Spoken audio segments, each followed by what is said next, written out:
The 93X Half-Ass Morning Show podcast is sponsored by Standard Heating and Air Conditioning. Standard Heating and Air Conditioning is currently hiring experienced and entry-level HVAC technicians. Apply today at standardheating.com. The 93X Half-Ass Morning Show.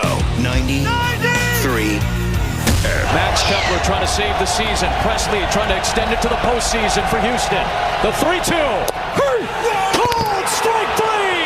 And the Astros, for a 7th consecutive season, are headed to the American League Championship Series. They hold on in Game 4, 3-2. I'm depressed. Do I look happy? You are completely miserable and totally depressed. This is why we can't have nice things. An unhappy ending. Relax, it's almost the weekend. It's Friday Eve. Thursday. That'll cheer you up. Showtime! All right. It's time already, isn't it? Welcome, everybody, to the 93X Half-Ass Morning Show. That's about it for the Twins, huh? It's too bad. That'll do it. I need your guys' help cheering up today. You're having a tough time? Yeah. Here's the silver lining. Nick has been very gassy this week. He said it earlier he'd have some nervous gas, and I'd imagine it's gone now. That is true. Before the series started, my stomach was feeling queasy. Yeah. Nervous gas was part of the problem. And I know that doesn't mean as much to you guys in a completely isolated studio. They're in a different room, yeah. Or people listening, No. but it means something to me and Nick. Yeah, it's all gone. It's all gone. You're off the hook for now. I'm happy for you. Yep. Josh. Off the hook for now, Josh. I'm glad I was able to make this about me so quickly. Well, no. You were tough. You were tough. I'm a throughout- Twins fan. I'm going to deal with that. All the way throughout the process of my nervous gas, you were tough. You know, the boys made it fun there for a while, but they didn't have enough to get past the Houston Astros. It just goes to show you, sometimes the douchebags win. Maybe if they just cheated like the Astros did a few years ago, they could have won. Heard a couple cheater chants last night. That was pretty fun. Douche bags. When the camera kept showing the guy dressed as Ted Lasso, who actually, he looked kind of like him, holding up the Believe sign, I thought, this is our year. So did I. He put me in such a good mood. It was the ninth inning. I mean, things weren't looking that great, but there was still hope, and he's holding that sign, and I thought, here we go. We're going to win this thing. So close. Ted Lasso. I haven't seen the show, so I wouldn't recognize someone dressed as Ted Lasso. But I think I know who you were talking about. Was they wearing a fake mustache or something? Fake mustache, yeah, he's holding up the Believe sign from the show. I saw that guy, and knowing nothing about Ted Lasso or what Ted Lasso looks like, I do remember asking myself, is that a fake mustache? Yeah, it was a fake mustache. Okay. I saw someone I recognized on television last night while the Twins game was being shown. I wonder if any of the rest of you have met him. I'm watching the game, and they're showing fans and their emotional reactions, and I saw somebody that I know. I don't know him well. Wapple, it's the dude who runs Snap Construction. Oh, was he there? Yes, saw him in the crowd. He lives down the street from my favorite saloon, and I've run into him now and again. I believe the name is Ryan. I saw the guy from Snap Construction. I've met Ryan before. He's best buddies with Chris Lindahl. There you go. Yeah. Was he snapping away? No, he was waving his Homer rag or whatever they call it. Everybody's clapping. He's snapping. Hey! And you know, my douchebags comment about the Houston Astros, I want to be clear about something. That's pretty much solely directed at Altuve and Bregman. I could never say, in a million years, Josh, I could never say something bad about Dusty Baker. What am I, an animal? No. Isn't he a neat-looking guy? Yeah. I was a little worried. There's a couple times they showed it. I mean, he's got great expressions. Yeah. But there's one time I thought, oh, my God, he's going to choke on that toothpick. It went too far down his throat. Somebody's got to watch that.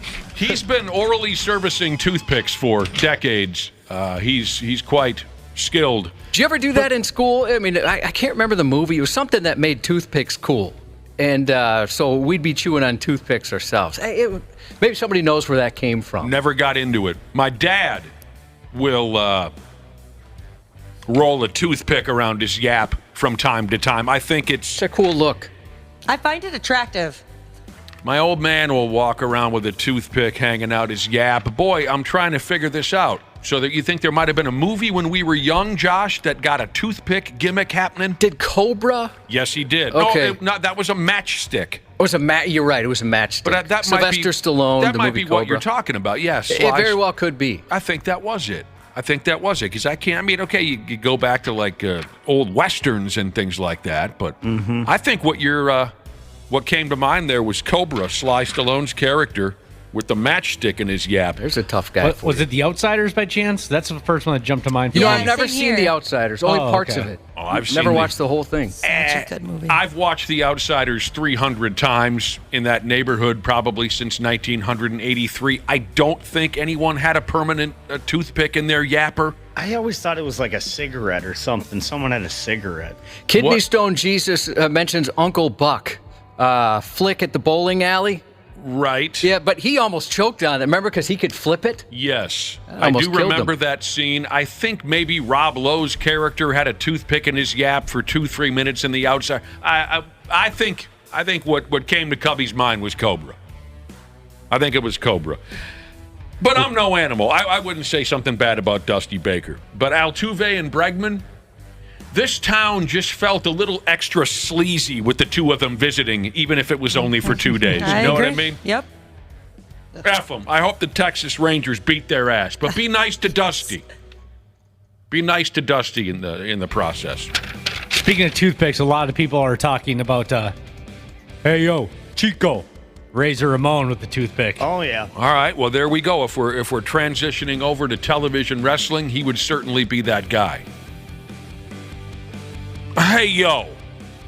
Scott Hall. The late, great Scott Hall. Mm-hmm. Absolutely. All right. We can talk more about the ball game later when Randy Shaver ducks in here. Josh, I saw something on the internet last night that had me thinking about you.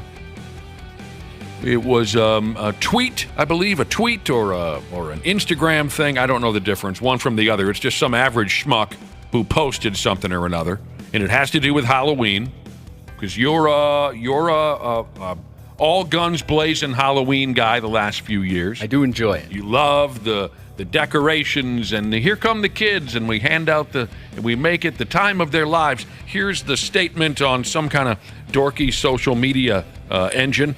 An average cat says, I heard a rival dad in my neighborhood is planning to hand out king-size candy bars for Halloween. So now, every trick-or-treater that comes to my house is getting a full rack of ribs. Oh, that would be sweet. I like those, when you go to those houses that they also have something for the adults. That's nice. Oh, yeah. Sure, they'll maybe hand you a drink. There's a house in our neighborhood. They hand out those little airplane-sized bottles of booze. Oh, little but it's shooters? like weird Nice. stuff. It's stuff I've never heard of. I think he gets them from out of the country or something. Oh, that's pretty I neat. tried one last year. It was horrible. But yeah, there's another guy that he makes his own, like an apple pie moonshine. That's what that's called, right? Oh, wow, yum. And he hands it out to kids too. I mean, of course, yeah. adults, Spread it kids. around. Oh, apple pie. Really? Have you ever tried any of that stuff, Josh? It's so Oh good. yeah, it's awesome. it's so good. You know, big bald bearded Jared makes some of that. D in the dirt. Oh, Yeah. yeah, it's If you're deadly. not careful, D in the dirt. I got blasted off that stuff. Oh, yeah. And it was on accident. You know, I wasn't trying to get blasted. It just blasted me without my permission.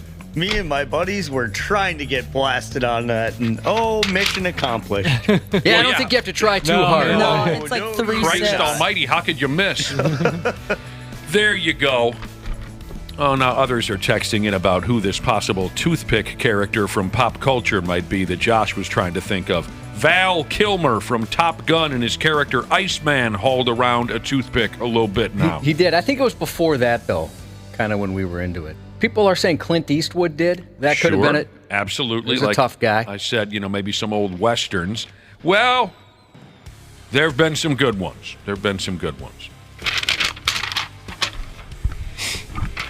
You know, speaking of pies, and this is interesting maybe just to me and Nick, I read an article yesterday about Warrant, the 80s rockers Warrant. Sure. You know who gave them their start? Who gave them their start? And I'd never heard this in all these years. I'd like to try and guess, but could I get a couple of hints from you? Like, say, I'm going to ask you a couple of questions. Was it an established rock star or an Established musician. An established musician from the same genre? No, not at all. And a very big name. Were they... This person funded their demo tape, Warrant's demo tape, which had the song Down Boys on it. Okay, you said an established musician. Were they a Southern California-based musician? Northern part of the country. Northern part of the country. Hell, with those hints, and I appreciate the hints, I'm going to go ahead and say northern part of the country. Then I'm going to go ahead and say Jake and Elwood Blues from the Blues Brothers. You're right, Prince. He did not. Prince gave Warrant their start. He gave him $5,000 because he was considering signing them to his label. And so he had seen Janie Lane and thought, Janie Lane is awesome, right? The singer for Warrant. He thought he was a great singer, so he gave him $5,000 to record this demo. And listened to the demo, thought it was okay, watched them play live and said, that white boy can sing, but he can't dance. And so the Warrant had asked, well, can we take this demo tape elsewhere? Even though you own it, Prince said, go ahead, and then they get signed.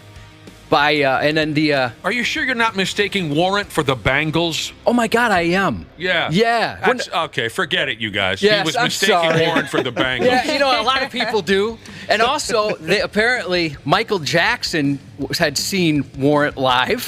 Wait a minute. Where did you read this story? Loudwire.com.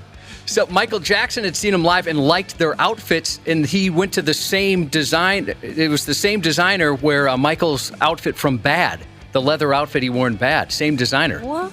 Are you sure you're not mistaking Warrant for Rockwell? Oh my God, I am. Forget it, you guys.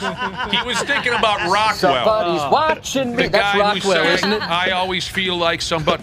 This went nowhere. I've never heard that story before in my, as some would say it, my life, Josh. And I read all kinds of stuff. So do I. And I've watched all the behind the musics and documentaries and stuff. Why? Oh, I'm sorry. It was ultimateclassicrock.com. not live. No, that was a serious line. That's a real thing. Wapple. Yeah, I was crediting the wrong website. Sometimes he laughs at jokes that aren't jokes. Yeah, that wasn't even a joke. Ultimate Classic Rock. Sure, I hang around that website once in a while. They write a lot of the same stuff. How did we never hear this story before? I have no idea. Prince was involved with Warrant, and so was Mike Jackson? Mike Jackson was just inspired by their outfits, and that's how he got the outfit for Bad. Well, that doesn't make any sense chronologically. He had seen them before Warrant became a thing. And okay. Wow. I never would have been able to help you with that trivia. And here's another thing. You're familiar with Fugazi, right? I've heard it said out loud, but I don't know what it means to be Fugazi. Punk band, I guess? I don't know. Would you call I'm them? not sure. I've seen the stickers. I've seen a T-shirt or two. Yeah, I don't know. I'm assuming I'd call them punk, but I don't want anybody to yell at me if there's like another term for it that I'm not aware. So one of the guys from Fugazi. This is another thing from the article. He drew, the heavy set guy on Dirty, Rotten, Filthy, Sinkin' Rich, the first album from Warrant? Sure I do. He's the one that drew that. He drew it. He's an artist. Well, Balls Mahoney. Yeah. I love learning stuff like this. I can't believe that's huge. The Prince gave him their start. Why hasn't that been published before? Prince and Michael Jackson involved in the Down Boys, as they were called, Warrant. F me running sideways. What else you got? By the way, you got any other? The Bengals and Rockwell were jokes. People are like, I'm so confused. Yeah, Nick was throwing out jokes. Those are jokes. That's Wapple was confused too. As to Wapple got confused. What makes up a joke, which happens. Well, that's unbelievable. Trying to think if I could throw anything like that your way. Hey, did you know that this guy discovered? I don't. There's a guy we used to work with that liked to talk about. He's the one that discovered. Don't even. No. I might possibly drop dead of a sudden coronary episode if we even talk about this nonsense. All right, we can't do it. No, I want to know. No, Ashley, we can't do it. I will lose my friggin' cool. I will absolutely come unglued, and I can't. It's 5:54. I can't do it now. Yeah, we don't have time. 5:54 the day after the Twins got knocked out of the playoffs. Right. You can't handle it. If I were to go on and tell a story about a guy we used to work with who claimed he discovered Bon Jovi, it would make Nick go insane. No. Please don't, Josh. I love what you're trying to do right now. I do. And what the information that you have could be really useful at this time. I just could not endure it again. I know. And if I went on to say how he would bring it up over and over and over again, and how he was there, and like at the Rock and Roll Hall of Fame when Bon Jovi went in. Stop. That would infuriate him even I'm further. going to throw up. Seriously, I feel like I'm going to throw up. Wasn't he brought up in the speech, too? Wapple, please. Yes, he was. No. He was, but I'm not going to mention that. Please, you guys. Or make reference to it because it'll upset Nick. What do I have to do? What do I have to do? What if I started touching myself? All right.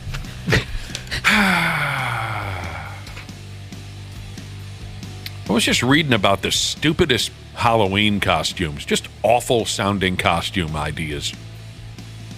For those of you folks who are still young enough and tough enough to hit a Halloween party this year, man, I'll tell you, back in the day, me and my friends would put on some gong show Halloween parties. We drank more damn beer and raised more hell at our Halloween parties than New Year's and Independence Day combined.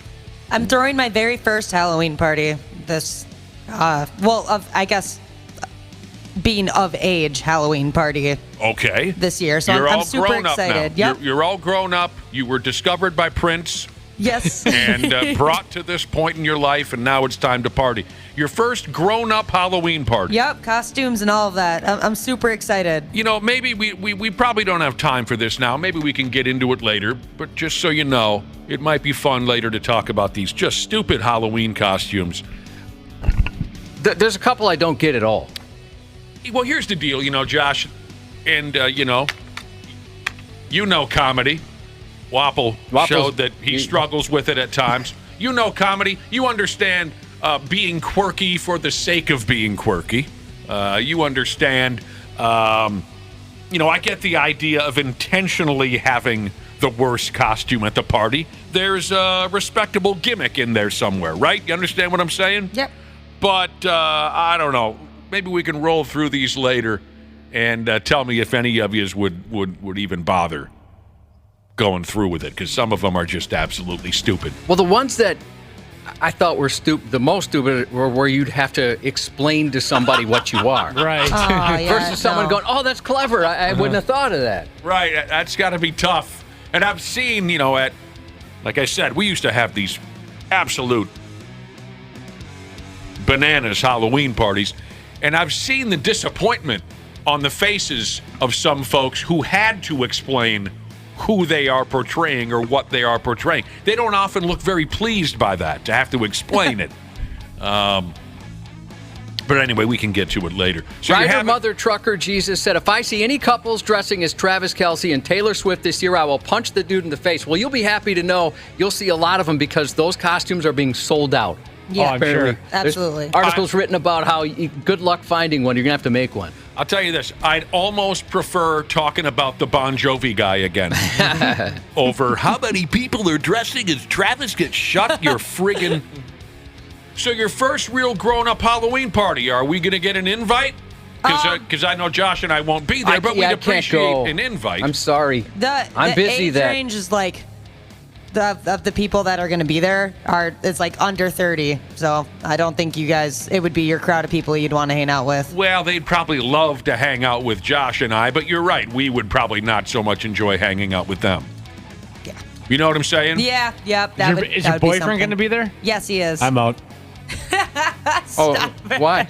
We have beef. Yeah, they're like arch nemesis. I don't really know what they got going on. When did this happen? It's been slowly developing over the last couple months. Yeah. My boyfriend just bullied him on Facebook. I don't know. Yeah. We have a grudge against each other. How come you haven't brought this up before? What's the problem here? What's the deal?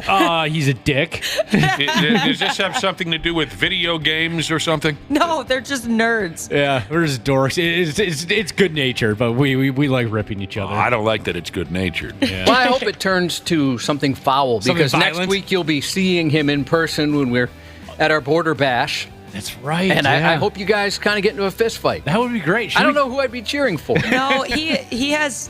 Because I bet that would be the worst looking fist fight Dana. in the history of Turtle Lake Casino. That's true. He'd have to get on his tippy toes to try and hit Dana in the face. Yeah, Dana's told me before, like, to tell Jeremy I want to punch him in his face, and so I do. And my boyfriend is like, absolutely not. That is the last person I want to get in a fight with. He's 2 times my size. Well, I mean, I have confessed on this radio show that the only punch I've ever thrown was actually punching a girl in the vagina in 7th grade. So, I'm not quite a fighter myself either. Well, I think punching Ashley's boyfriend in the face would be a similar act. I'd imagine you probably carry some sort of Nintendo controller around. Just shove it down his throat. Yeah. Just choke him with the X. cord. Triangle. Exo triangle, square. Yeah, what would be the cheat code for kicking his ass? Oh, that's a good question. Or maybe the Contra code? It's got to be the Contra code, Gotta which be. is Up, down, left, right, BA, select start. yeah, he deserves to punch you in the face. So back to Ashley's Halloween party, which we are not going to be invited to. Does everyone have to have a costume in order to enter? Yes. Okay, I remember back in those days, we would say, hey, you better have a costume. And then, I always had a couple buddies who were too cool for that, right? So they'd show up wearing an AC/DC shirt and say, I'm portraying an AC/DC fan. See, that's what I'm afraid of. Somebody's going to just show up in a jersey. It's going to happen. Don't worry. But are you prepared for your place to be, for the most part, destroyed? Yeah, I'm a little nervous about that because I'm kind of like you in a way. Everything has a place. I like everything to be clean. Your place is going to be destroyed. Yeah, I'm going to have to just let it go. If you said everyone there is going to be 30 or under. Yeah. Because Josh knows this. Eventually, me and my friends moved our Halloween parties to a bar. We started renting the dining room at a bar for our parties because our houses just got torn to shreds. Mine was one of the houses that was torn to shreds, and we had a great time. Like I said, we drank more effing beer and raised more hell. But the next morning, I always had a world-class overhang, and I was pissed off at how my house was turned to garbage. Yeah, that sucks. I'm going to sue you for age discrimination, by the way. Didn't we just talk yesterday about these videos we're watching for HR? I just thought you guys wouldn't be happy. Let's be real. You've learned nothing. I'm offended that you didn't invite us to this party that we have no interest in going to. Yeah, here's the deal. The worst of it, Ashley, the worst of it, you're going to get beer spilled all over the effing place. Your carpeting's going to be soaked with beer and booze. Under 30. If you're dealing with a group that's under 30, there's still a chance there's going to be some junior varsity drinkers in the group. So that means there's a risk of vomit. You know the one that was on the boat cruise? Oh, my God. Yeah, he'll be there. Is he sober yet? The one that was on the boat cruise. I don't know what you mean. The one that had a little bit too much to drink on the boat cruise? Oh, there was a friend of yours, right, that erped over the side of the boat. Yeah, he'll be there. So there's going to be beer and booze all over the carpeting, possible vomit, hopefully in the bathroom. A mirror or a lamp might get broken, this and that. This was the offense that took place at one of my Halloween parties that pissed me off the most. Pissed me off. This was where I said, that's it. No more parties at this friggin' house. We're renting a beer hall. One of my pals, and he's a good guy, just a bad drunk, and he had a bad idea one night. He showed up at the party dressed as Satan, and it was a beautiful costume. I got to say, my friends really did. We really went all out. It wasn't, of course, we wanted to get laid and get hammered, but they all made a great effort. We for whatever reason, my group of friends, when Halloween came around back when we were young, it was like, okay, we really wanted to top each other, right? This dude looked great as Satan. Big black cloak, like a vampire type robe, and he colored himself somehow, like almost Hollywood level, all red. Face, ears, neck, arms, hands, everything. All of his exposed skin was bright red. Oh, no. Like he was the devil himself. And I thought it was great and didn't think of it while I was drinking and having a good time. But the next morning, in my home, you could see every single inch of the house that this guy visited. Oh, that sucks. Every light switch had red on it. The handrails, the couch, the bar, my refrigerator. And I never noticed during the course of the night that he was marking all over the house. I think I went through an entire jug of 409. Now, here was the worst part of it. At around 3, 4 in the morning, he's tired of being red. And he jumped into my shower to wash it off, which was fine. But then he wiped himself with white towels. Oh, no. Oh, that's so stressful. And that's where I said, that's it. That's it. You son of a... Oh, I was beyond repair. And we had to alter our plans in the future. Yeah, the one thing I'm the most nervous about is the pool table. Because if anything gets spilled on the pool, well, we're probably going to be playing pool. So if anything gets spilled on the pool table, everybody's leaving. I don't care. I don't care if it's 1 a.m. That's they have tough. to walk home. Everyone's going home. That is tough. Yeah. Being a fellow billiard table owner, I get squirrely when the cat even walks near it. You know what I mean? Yep. And I've had, obviously you guys came over and played pool, and I can't help but be a little edgy when we're just standing around playing pool. I mean, it's a beautiful thing to have a billiard table. Those things are expensive. I want to keep it in perfect working order as long as I can. I did see you freak out a little bit when your cat jumped up there at your party. Yeah. So you're just going to have to gut it out. Yep. Make a rule. Make sure everybody knows you put your beer or your drink on that pool table, I'm going to throw you out the window. Tough to keep an eye on something like that. I'm hoping for the best for you. I'm hoping the boyfriend takes control of that situation because he babies it much more than I do. So I imagine he's not gonna leave the basement where it's located. So I've had a couple of my buddies stress me out, where there's a tough shot, and then I hear one of my buddies say, "Well, I'm going to jump it," and I say, "No, you're not." No. No, you're effing not. Not in the house. So you said 30 and under for this party? Yeah. So you basically, I'd imagine on purpose, excluded all of your coworkers. I forgot Waffle's over 30. No, you didn't want anybody from work showing up because something crazy is going to happen. Actually, the reason I didn't invite everybody is because Who did you invite? No one's showed up to anything else I've invited you to. So I'm just like, whatever. We showed up at your wedding. Or like the housewarming parties I've had, and so I'm just like, it's Housewarming. not. I don't honestly. I don't remember ever being invited to one. No. 2. I've had Well, we 2. came to your wedding. We came to the most That's true. important. That does count for something. Of course, it counts for something. So wait. But a I minute, figured, I don't know. I figured everyone was just doing something else too. Did you already invite Dana and Wapple? No. Are you planning on inviting Dana and Wapple? I guess. Do you guys want to come? Are you free? Not now. Well, and then I was thinking if I invite, they would be the only ones they'd probably hang out with. I don't know, the group of people, just like the personalities don't really mesh. You're not painting a very nice picture of your friend group. So you're saying that Dana and Wapple could not possibly mingle with your friends that are going to be at the party? Oh, I the mean, personalities won't mesh, she said. You guys aren't taking that personally? Oh, definitely. Yeah. I'm thinking about going and sit in the other studio for the day. I just don't want to. Well, you're not allowed. allowed. Oh, you mean the third studio? Yeah. Yeah, you can sit in that one. Yeah. Maybe Josh and I'll have an old timers Halloween party, and none of you young bucks are invited. It'll be from 4 to 6 p.m. 4 to 5:30. 4 to 5:30. 5:30 is when bingo starts. Yeah, and well, actually, you know what? Let's do 5 to 5:30 because at 4 I'll be in the middle of dinner.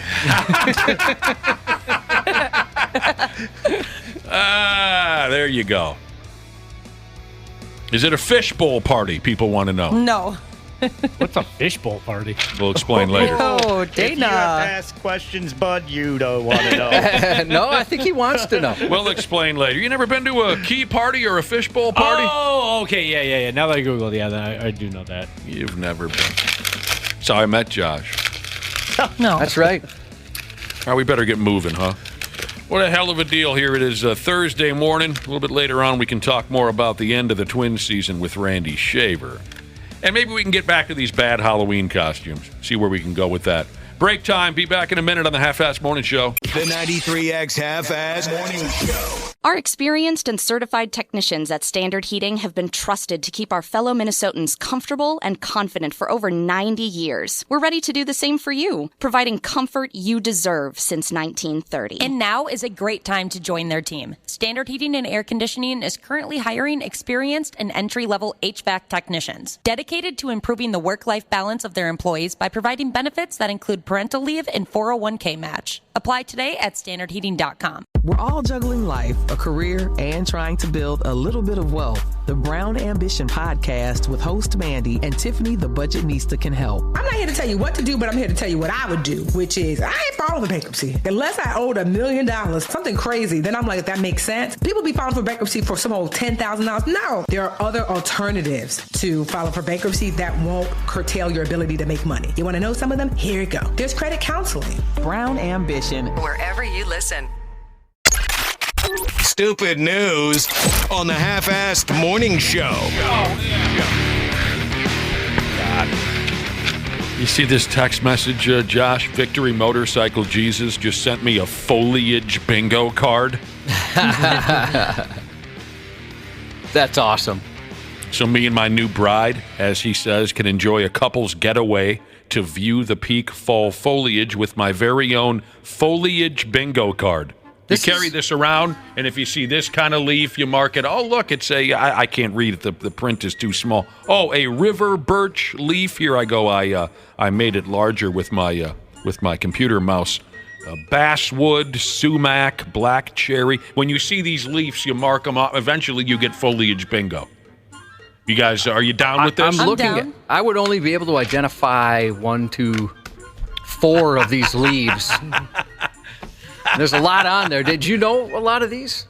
Me? Yeah. Oh, I know nothing about trees and leaves. I've always been fascinated by people who can identify a tree by looking at it. Me too. I didn't go to that classroom. I'll have friends say, "Hey, how's your house over there?" That's nice. I'll say, "I like my house." What kind of trees you got over there? I'm like, I don't know, big ones with leaves on it. What do you mean? How am I supposed to know? I mean, I can identify. What's the one we do for Christmas? Like a pine tree? But there's a bunch of those. I was just going to say, I call anything with needles on it a pine tree, and I've been corrected many times. I don't get that. And my buddies think I'm crazy because I can't just look up and say, that's an oak tree, I don't friggin' know. You can't even recognize a good sumac? No. Yeah, me neither. But that's hilarious. Thank you, Victory Motorcycle. I love that somebody made this. Yeah, you do. Mm-hmm. There's a box elder leaf on here, and I have to say my doorbell camera I get these triggering alerts, right? I get these alerts triggered, I should say, that says there's someone at the front door, but it's a box elder bug that's crawling across the lens. Across the lens. I Terrifying because I'll open it up and it's the world's largest box elder bug is what it looks like. Gonna swallow your. I think it's a person. Oh man, yeah, I don't get you people who can identify trees. Where'd you learn that? Yeah, just like folks that didn't study it that are able to do that. No, that's a balsam. Yeah, I don't get that. I haven't played that game. For starters now in the stupid news, I have a feeling this here gal isn't as dumb as she's putting on. You folks can tell me. In a town called Muncie, Indiana, the cops say that a 20-year-old gal stole a car from a dealership so she could be on time for a job interview on the other side of town, like a grown person might do. She was looking to get her little behind to the boom boom room for her job interview. She's trying to become the next topless dancer in town. Big job interview. Going to have to check her references and all that. Yeah, I'd imagine. Right. Check her transcript from school. Mm-hmm. She upped and stole a car so she wouldn't be late. A Kia Optima, by God. According to the story, this 20-year-old gal by the name of Cassia Shelton acted like this whole thing was a joke and did not understand what she was going to be arrested for after police tracked her down and questioned her about the stolen car. So the whole story is this past Monday, an employee at a local car dealership called the cops to report a 2013 Kia Optima was stolen from the lot. He told the cops that this little Miss Shelton came to the dealership and asked to look at that car. The employee was trying to get this and that set up for Miss Shelton to take the car on a test drive, but his phone kept a-ringing right off the damn hook. And here's where this gal isn't as dumb as she wants us to think, in my opinion. The constant phone calls that had the sales guy all turned around, were happening. Constant phone calls. The sales guy's like, I'll get you a key for the oh, hang on a second. I got to get the phone. Next thing he knows, Miss Shelton and this effing Kia are gone, like his name was Ron. So I think it's obvious that there was a third person involved calling the balls off of this phone to distract the guy so little Miss Hot Stuff could snatch the car. You ain't that dumb if you're setting that up. Police used surveillance cameras to track the car. They knew where it was going the entire time. I mean, they followed it the entire time. But here's where maybe this gal is that dumb. She filled out some paperwork at the dealership with her real name and such. So the cops knew who they were dealing with the entire time. They went to see her at her house. She gave them a false name. She eventually admitted to stealing the car after the cops said, look, dummy, we know who you are. Here's the paperwork you filled out. She didn't understand what the big deal was. I just borrowed it. What did I do? She didn't understand what the big deal was since she, quote, returned the vehicle after she hit up the job interview. Now, her version of, quote, returning the vehicle was dropping it off in the parking lot of a mall next door to the dealership and leaving the keys in the car. Close enough. Yeah. According to the cops who talked to this dolt, she did not understand what she was going to be arrested for since she didn't, have the car anymore. And this is a particular type of person right here. I've seen this before, mostly from young people. The what's the big deal people. Do you know any of these people?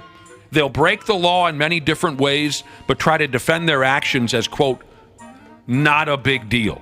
Where a reasonable person would understand it is kind of a big deal? Absolutely. In the eyes of people like this, as long as dozens of folks haven't been killed, their crime is, quote, no big deal. And law enforcement should also overlook what has happened on the basis of how big of a deal it really is in the grand scheme of things. This is a type. This is a type of person. Most definitely. Well, sure, you didn't kill anybody, but you still broke the law, stupid ass. That's the best. The ones where it's like extreme hyperbole. Yeah, I didn't. It's not like I murdered a bus full of orphans. It's like, no, but you did set my house on fire. Not that big of a deal. Really think about it. Like, they think they can actually talk law enforcement into going, yeah, well, no. Yeah, maybe that shouldn't be a law. Good point.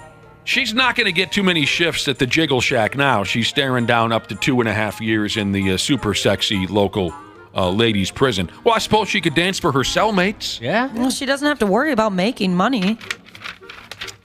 She doesn't have to worry about making money? No, she doesn't have rent to pay or anything. She's going to be in jail. Oh, I see what you mean. Get free food there. You mentioned this is in Muncie, Indiana. I can't think of Muncie, Indiana anymore without the show Armed and Famous coming to mind. Did you ever see that? Never saw it. Where some celebrities went to Muncie to become real-life reserve police officers. How did they? You like the show? No, not necessarily. It was okay, but Eric Estrada was on there. Wee Man, Jack Osborne, Trish Stratus. Oh. When you watched her, were you stratisfied? I was stratisfied. That is a cavalcade of massive celebrities. LaToya Jackson was a part of it. Oh, I love the Jacksons. Watch it. It's not very good. It's called again what? Armed and Famous. Okay. All right. But I'll watch Eric Estrada in anything, really. And I'll watch Trish Stratus in anything. I wish they could have got Janet Jackson to do that program. Yeah. You know how I feel about Janet Jackson. You are a fan. Control. Did you have the poster with the guy holding their breast from behind? No, I wanted it. We did, and I can't believe my parents let us have it. Oh, that is surprising. Yeah, it is. Control. Surprised you didn't go to the show when she was in town. I don't have that kind of money. It's expensive. You folks know how it is. We live in an age of constant complaining, an age of wall-to-wall entitlement. The average person is so very special now. And the average person thinks they have the right to complain about any little thing that doesn't line up perfectly with their exact idea of right and wrong. It's really interesting. Like this pain in the ass right here. A gal over at her neighborhood Whole Foods supermarket. She complained that the rock band Tool was playing over the speakers. She told an employee at the joint she doesn't want to hear that, quote, death metal while she's shopping for whatever garbage health food she likes. I don't know that I'd call Tool death metal. Yeah, no. As a matter of fact, I don't know if anybody would call Tool death metal. I don't think so, Josh. She heard a song called 46 Plus 2 playing on the speakers, and she referred to it as death metal. Grindcore Jesus, he'll play you some death metal. Oh, heck yeah. my I mean, God. just the titles alone. Terrify me. We once listened to some of it, me and him, and I puked all over myself. This story was dumped on that Reddit website setup. A Tool fan working at Whole Foods got approached by this lady and then wrote about it on Reddit. They wrote about a, quote, middle-aged woman walking her way around Whole Foods, and the storyteller said that this here particular Whole Foods joint typically plays a wide array of music. They said the woman had an upset look on her face. She walked up on this employee and said, "What is this? The world is too angry for such angry music. I don't think it should be played in a supermarket. Who enjoys this?" she said to the guy. I would do a double take if I heard Tool in a Whole Foods. Yeah, though. I would expect that. Seems like a place you'd hear Dave Matthews or Counting somebody Crows like or something. I love that she says, like, oh, yeah, the world is angry already. Yeah, you're one of the angry people for no reason, lady. Here you go, Smashley. By the way, I remember Josh. Josh and I are pumped to see Mr. Big this winter, live in concert. They're coming to St. Paul. A place that sells blue jeans gave me a heads up on a new Mr. Big record that I had no idea was being released. Years ago, 2001, they made the album Get Over It with Richie Kotzen on guitar. Great record. And I was shopping for blue jeans. And normally I don't pay attention to the music that they play overhead at the clothing store. But I suddenly recognized the singing voice. And I got my blue jeans and I brought them up to the counter and I said to the 17-year-old behind the counter, I said, "Is this Mr. Big?" And they said, "What?" And I said, but of course I was stupid. No, I'm Jeff. I don't understand the question. I thought somehow, the employees knew what the hell was going on overhead. Yeah, with like they were the DJs. They had no idea. I said, the band that's playing right now, and the kids, I have no idea what band is, but it was the song "Super Fantastic" off of the Get Over It record. That's a good song. I like that one. It's a beautiful little song. And so then I ran out as soon as with my blue jeans, I left. I went to the record store and got the new. So sometimes when you're walking around shopping, you might hear something that I thought "Electrified" was a good song too. Oh, dude, super fantastic. Everything is beautiful. Control. No, that's two different songs. That's a mashup. I'm doing a live mashup. I had a job once where I knew the songs we played all too well because we just played whatever the top 10 hit songs were that summer on a loop, hour by hour by hour at Camp Snoopy. Good times. Oh, it was awful, man. Give me the year. 2003. So it was like, how do you say it? A lot of NSYNC and... It was more like, I remember a lot of Audio Slave. I remember some Red Hot Chili Peppers. Oh, so there was some rock music. I figured at Camp Snoopy it would be all kids pop. It was like an alternative stuff. No, Indie Club by 50 Cent. No, like 50 Cent. But when you hear those same 10 songs during the course of an 8-hour shift over and over again, it gets pretty old pretty quickly. I was wondering, so I love going into Menards, any time of year, but especially around Christmas with the display they put out and the Christmas music, and then they play the jingle every once in a while. Yeah.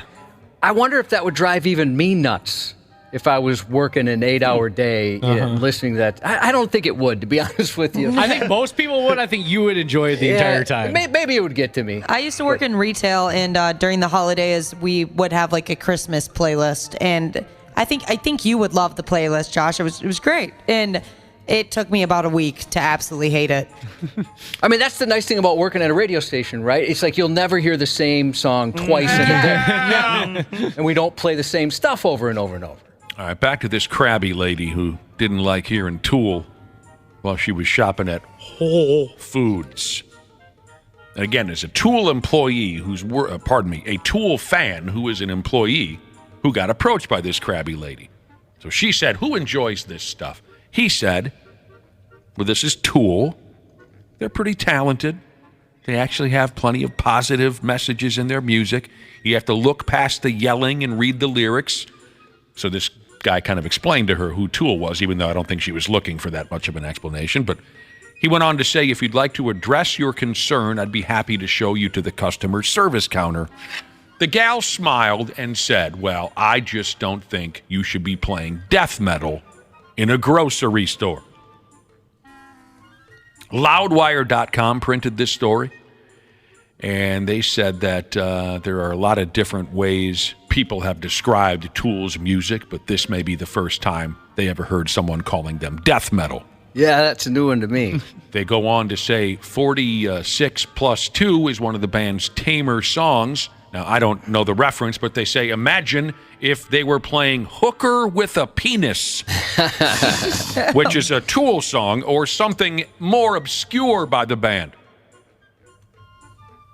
We've mentioned before how big of a Tool fan Jordan Parisi is. Yes. And imagine if he was, I could see him, by the way, managing a Whole Foods.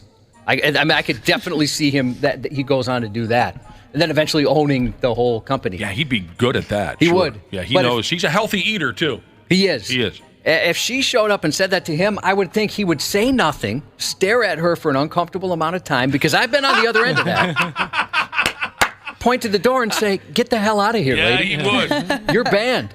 Oh, man. Turn down that death metal. I've told you before, when I was a kid, my dad called any kind of rock music that I played on my record player, he called it acid rock.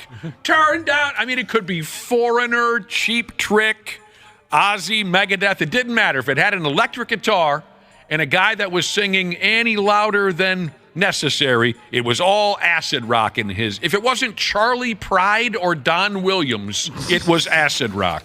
Upper Decker Jesus said he worked at a Toys R Us and they played the same 12 Radio Disney songs on repeat. That's tough. Oh, man. What about I love Control Toys R by Us. Janet Jackson? They didn't say anything about that. Oh, listen to I worked at a Menards and the Christmas music and the jingles sucked Santa's hairy balls after a while. Yeah. I like when they get the piano going at Menards. Heck yeah. That's awesome. They get the live piano player Yeah. there? Great. Now I'm going to have to get emotional on the radio. I've never been to one with a piano. Are you serious? Yeah. I also enjoy the piano player at Menards, and one day I was walking smooth in the store, and there I hear it in the distance. The piano. And I thought, cool, because I've always enjoyed that vibe. Was it Control by Janet Jackson? It wasn't, although I would have, as you know, I would have been all over that. And it took me a second. I stopped, and whoever I was with, I said, I know that song. And then it got more familiar, and it got more beautiful. And then I realized this is going to be tough for me to get through. The piano player at Menards, maybe because he knew I was coming, I don't know. He was playing Still Loving You by the Scorpions. And I stood in one place until he was done to hear the entire thing. It was so Did you have to do a double take where you're like, wait, I know that? Or did you know right away? No. It took me a little while. I was, like I said, I stopped whoever I was with and I said, I know this friggin' now. Hang on, don't move. You ever heard Still Loving You played on piano? I had friggin' tears in my eyes. Morons think they've spotted Bigfoot again. There's a lot of people thinking this is the most legit video that's ever existed of Bigfoot. If the video is real, it looks like Bigfoot would look, right? Stop. No, it looks pretty fake to me. Yeah. You know what, Ashley? You know what it looks like to me? A guy in a suit! Yeah, it almost looks kind of baggy, the suit. And not to mention, you know how Bigfoot is, likes to hang out in a well-traveled area where a lot of people are going to see him. To chill in the trees or something. All right. That's a good point. This time it was in stupid Colorado. Go ahead, check out. There's a video on our website. Yes. Check it out, even though there's absolutely nothing convincing about it, just like all of the past supposed Bigfoot video footage. But go ahead. It's on 93xstupid.com. Over the weekend, some folks were traveling in a steam train in the middle of nowheres, and again, probably some kind of tourist thing, right? Who just said okay? Don't do that. Who's going on a steam train? Okay. You'd get on a steam train in a minute, Wapple. Was that you? No, it wasn't. No, it was me. I would actually love it. I'm sorry, Wapple. Yeah, Ashley, you're always the okay person. That's true. You are kind of an okay person. Why do you give us the okay? You'd get on a steam train. I'd want a conductor hat. I want overalls. I'm going for the whole thing. Okay, you've thought about this then, I'm Wapple. going for it all. Junior, what do they call that role? Conductor? Junior conductor, yes. At the gift shop, I'm going to get one of those train horns. Huh? So folks are traveling through the middle of nowheres in Colorado on a stupid steam train, and they get out their cellular telephone video makers, and they catch what they think is Bigfoot walking along, and then it looks as if he's trying to hide because he knows he's been spotted. Some folks said it looks like he's taking a dump. He does crouch down. So go ahead, look at it. If you have nothing better to do. Oh, this is the only interesting part of the story to me. The steam train must be some kind of tourist gimmick, like I said. They went from a town called Durango to a town called Silverton. Isn't that the little town that Joe Dirt loves so much? Silverton, Silvertown? Boy, I don't remember. Yeah. All right, Joe Dirt is more real than any of this Bigfoot nonsense. I'm sorry, Josh. No. It's frustrating. And you know, people are texting in. I mean, I spit when I was shouting. I thought some of it got on you. Oh, no, that's all right. I like Okay. to save it. I'm going to clone you someday when you pass. Well, I'll be dead shortly after you pass. Joe, you were right, Nick. Silvertown. It's a beautiful little town. I think Brandy lived there. Yeah, she did. So people are saying that Bigfoot's blurry. That's why even this video with our high-resolution camera phones, still it's tough to tell. We don't have a hell of a lot of time left. And I've got these. Some of these are a little long. Josh, which one do you like more? The crazy Star Wars fan or the something about Bernie moment? Gosh, they're both kind of fun, but that Star Wars story is pretty nuts. All right, we're going to go that way. There's so much to that story. We're going to go that way. Maybe tomorrow we'll talk about the something about Bernie. What the hell was the name of that movie? Weekend at Bernie's? Weekend with Bernie, yeah. Okay, well, maybe we'll go that way tomorrow. If the story ain't too old by I'm afraid then. I'm going to get ripped, but I liked that movie. Never saw it. Yeah, it was fun. After I watched, and this, like most things that come out of my mouth, if you're not from the 80s, you'll have no idea what I'm talking about. After St. Elmo's fire, I vowed to never again watch a movie featuring Andrew McCarthy. I can see why you don't like him. So I never went ahead with Who Framed Bernie. Did you just mix up Who Framed Roger Rabbit and Weekend at Bernie's? No, I got the title right. Oh, okay. Yeah, it's Who Framed. It's like you know nothing sometimes, David. What are you... We've been joking around lately saying that the widespread emergency cell phone alert thing from last week. We've been joking around saying that it caused Cubby to be a government-controlled assassin whose goal was to kill the Queen. And while he's at it, kill Frank Drebin from Police Squad. We were joking around. Maybe it's not that much of a joke, really, because Josh said he felt something when that alert. It was almost instantaneous. Was it? Yeah. I know we scared some of you with that story, but Josh is not a government assassin, not at the moment. No, I'm a human, not a robot. I mean, we all know that it's not cell phone alerts that allow the government to control us. It's vaccines. Well, that's what happens in that alert. It activated the nanoparticles in the COVID vaccine. Oh, so it played a role as a partner to the vaccines. Yeah. Oh, I forgot about that. You're right. Here's a guy who apparently wasn't kidding around. This effing wacko was just sentenced to 9 years in prison for legitimately going after the Queen of England a couple years ago. Dudes, on Christmas Day a couple years ago, he scaled a wall at her effing castle and was caught with a loaded crossbow.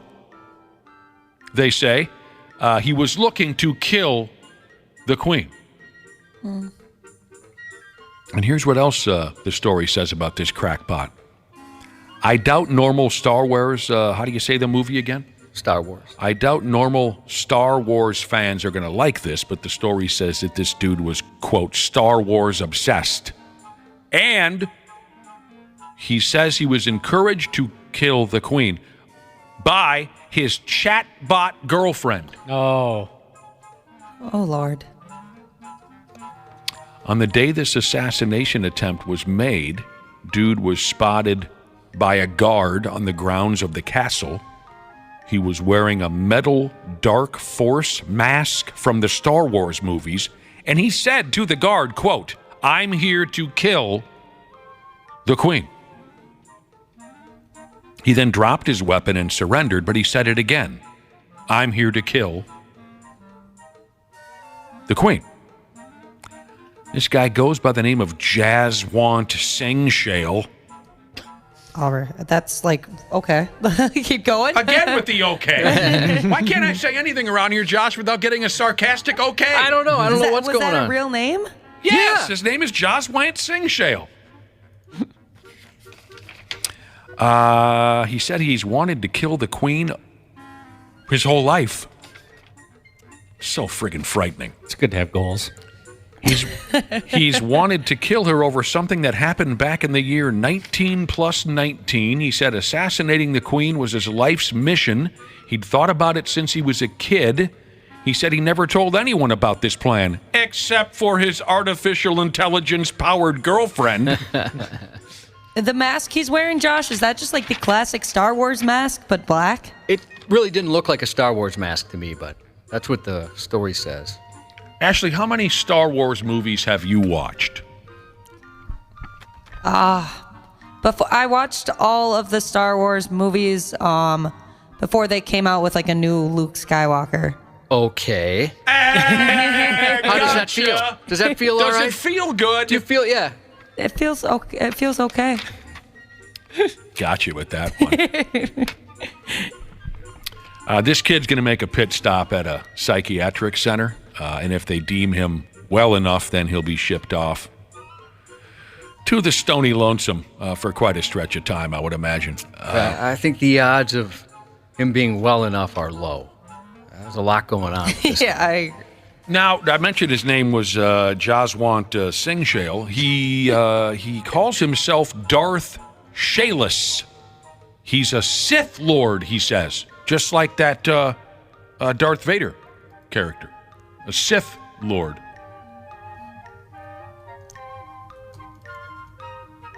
He wrote in a journal that he's not a terrorist, he's an assassin. We could keep going with this effing dude, but it just gets more dark and sad. By the way, the Queen did die, but it was a natural thing. I believe back in September of 2022. She was 96 years of age. It's a good run. yeah, that was an interesting time. Some people were very happy. Some people were not. Some people were very happy at the death of the Queen. Oh, yeah. My boyfriend was in Ireland at the time, and they were geeked. Ireland was very happy. Wow, there's some political stuff here that I don't understand. I think you told us that when it back when it happened. Yeah, I had no idea what was going on, but yeah, I guess that was that they were partying over there. Really? Yeah. Is there any chance he stood up at the bar and said, "Okay" to their reaction? Because that would have really burned him. I was in Ireland once. You know that, though, don't you, Ashley? You hated it so much. You know what they weren't geeked about, at least in the neighborhood that I was in Ireland? Combing their hair and brushing their teeth. Oh, they were really? not geeked about either of those activities. I didn't know that about the Irish. Oh, for Christ's sake. It was like being at a family function. Sports on the 93X Half-Assed Morning Show. You cannot win many games playing from behind like that. You bet. Oh, you're optimistic, huh? Optimistic. We'll get this done. I can't not be. I can't not be. Only because I've rode this team this whole year. Right. It's been 21 years. What did you say last night? Yep. It's been 21 years. Yeah, it's been a while. All right, give me 1 second. It's been 21 years. Yes, sir. And you can't not stand behind them. All right. They've had a great year. Yeah. Sorry, have a great night. All right, hey, thanks a lot. I appreciate the faith. Exactly. Still a little optimistic here, so the spirits are still high for a lot of Twins fans. Called strike 3! And the Astros are headed to the American League Championship Series. Back home, folks. Yeah, way to look at that third strike, Kepler. It had to be Kepler. He's busy flexing his ass cheeks for Ashley. Man, He's not paying attention to I had his jersey on and everything. He was daydreaming about you. It was heartbreaking. Poor baby. It's all right, though. I still love him. By the way, Jim Rich has been put through hell. He really has, man. He's got such a great attitude about it. He does. He's a wonderful fans guy. Fans are like picking on him. I was watching that live as it happened. What day is it today? Thursday? So that was after Game 3. Jim Rich and some handsome young fella. Or was it last night? No, that was after Game 3. Game 3. Jim Rich, I don't know who his co-host was, but the dude was excellent. As I was watching the Channel 9 Sports after the Twins lost Game 3. And I don't know if Jim Rich lost a bet or what, but throughout the playoffs, it's like, yeah, Jim, just sit amongst all the drunks and try to do a live report from them. So there's Jim and this handsome young fella talking about the ball game, and here comes a drunk dude, and he just interrupts what they're talking about. And they were awful nice. They let him duck in and say some things on the mic, and the guy made no sense at all. I was sitting there going, come on, dude, get to a point here if you're going to... Did I send this to you, Ashley? Yep, that's up on 93x.com. Okay, good, because he's the perfect drunk guy delivery and face. Like I'm really telling you something here. Yeah. Guys, let's break it down. Yes. And then his buddy, who, by the way, is wearing an American flag cowboy hat, sunglasses, and has a handlebar mustache, is like, come on, dude, let's get out of here. Trying to drag What him are you out of doing? there. Jim Rich should he's get the reasonable one. If you looked at the two of them, you wouldn't assume the guy with the cowboy hat, glasses, and mustache would be the reasonable one. If you see the video, Josh makes a wonderful point, but Jim Rich should get a Peabody Award or whatever you get in the world of television news for what he's put up with. Some sort of Emmy. We'll get to all the details. Twins fans, you know this. She's all done. And on top of that, it's all over. They just couldn't quite get her done. The Houston Astros ended the boys' season last night with a 3-2 win over there at Target Field. When Randy Shaver jumps in, we'll get into that. Great season. Ended too soon. We'll talk about the Dodgers-Arizona series. There's plenty to discuss with that. There's also lots to say about the Phillies-Braves series. If I'm not forgetting anybody, the Pigs have their season opener. We got plenty to cover in a half hour, but we'll take a break because Josh's news is coming up next. The 93X Half-Assed Morning Show. Our experienced and certified technicians at Standard Heating have been trusted to keep our fellow Minnesotans comfortable and confident for over 90 years. We're ready to do the same for you, providing comfort you deserve since 1930. And now is a great time to join their team. Standard Heating and Air Conditioning is currently hiring experienced and entry-level HVAC technicians. Technicians, dedicated to improving the work-life balance of their employees by providing benefits that include parental leave and 401k match. Apply today at standardheating.com. You loved Lala Kent on Vanderpump Rules. Now get to know her on Give Them Lala. When you get married, I'm letting you know, no one gives but you. And when you get remarried, then people really don't accept you. No one needs to hear your backstory and speeches given. It's so boring. Have a cap, like no longer than a minute. No one cares about your love story. I know it's hard to hear. Watch what Lala is talking about on YouTube or search for Give Them Lala wherever you listen. Half-assed morning show. 93X. The fact that we have adults advocating for children to have less clothing on is absurd to me. I think it's doing these kids a disservice by allowing them to be able to wear whatever they want to school. An Arizona father stripped down to shorts and a crop top during a school board meeting to make a statement about the district's new dress code. Ira Latham, a father of 4, took off his clothes during the board meeting to the outfit he believes is inappropriate for students in school. He then spun around to show the audience that outfit from all angles. As a dad that's very concerned about my children as well as everyone else's kids in the district, I wanted to make a clear argument. Before they had some guidance, but now they have no guidance. Latham said he wanted to make the statement about the updated dress code policy that he said is too lax. Under the proposed policy, this would be appropriate in a classroom. Now, if you ask me, this is inappropriate for a board meeting. If you have a dress code policy that allows us in a classroom, it does not promote a safe classroom environment as well as limiting the amount of distractions in the classroom. I can't think of any place of work where I could walk in an interview and be taken serious in something like this. Let's put the right policies in place to help them have success in the future. Cubby, how did he look? What the hell, Dad? Odd. Did he remind you of anybody? No, nothing comes to mind. Okay. Yeah, he, I don't know, imagine being one of his kids. Like, yeah, I appreciate you going to bat for us, Dad, but yeah. That'd be did terrible. you have to put on the crop top and make national news? At a lot of schools, there'd be no coming back from that. No. The former policy, which hadn't been updated for more than 2 decades, prohibited students from exposing their chest, abdomen, or midriff. However, the updated policy only restricts students from exposing their underwear. However, Latham's stunt did not sway the board. They voted 3-2 in favor of the new policy. Tiffany Schultz, governing board president, said in a statement, Latham removing his clothing was a stunt that's great for news, but had no effect on the meeting. She said the updated dress code is on par with other area schools' policies. You know, in a lot of ways, I'm very glad that my parents had absolutely no idea what was going on with my education in any way, shape, or form.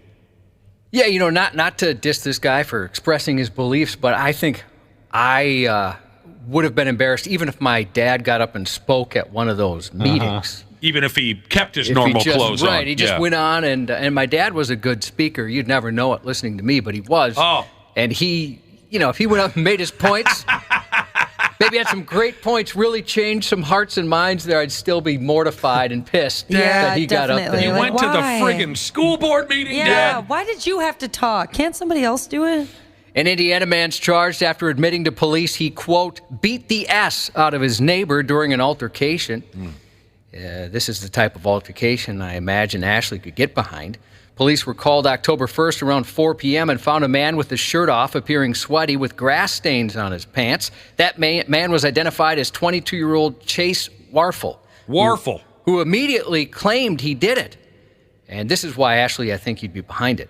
He admitted his altercation was his fault because he was tired of the other man mistreating his dog, not feeding him or taking him outside. Understand. He beat the guy's ass, huh? Yeah. And he was proud of it. Investigators spoke with neighbors who live in the same complex, and they all stated that Warfel admitted that he struck the man in the face several times. They witnessed him do it, they said. He reportedly admitted not only that, but he also said he even started the fight. Local media reached out to police, who couldn't confirm the dog's condition or if the dog was removed from its owner's possession. This guy's a hero to the canines. He is. Absolutely. A Florida woman is facing a felony charge after allegedly shoving a bag of dog poop into the face of an elderly neighbor. Don't do that. You don't ever do that. 28-year-old Callie Robinson Robertson was arrested Sunday morning after a confrontation at the trailer park where she and the 76-year-old victim live. According to a complaint, she became upset with Daniel Powell, who she said would always speak with her while she walked her dog. Not wanting his attention, she took a bag of dog feces and pushed the keister cakes into Powell's face, leaving him with butt dumplings smeared all over his face. God help us all. That's so unnecessary. Police said the dog waste bag matched those in Robertson's possession, and she ultimately admitted to the putrid crime, leading the elderly neighbor to get literally S-faced. That's pretty gross. That's disgusting. I think I'd have to cut someone. The Washington County Sheriff's Office K-9 team won 2 first-place national titles at the 2023 United States Police K-9 Association National Field Trials. It's pretty exciting. This achievement was an unprecedented milestone, according to the Sheriff's Office.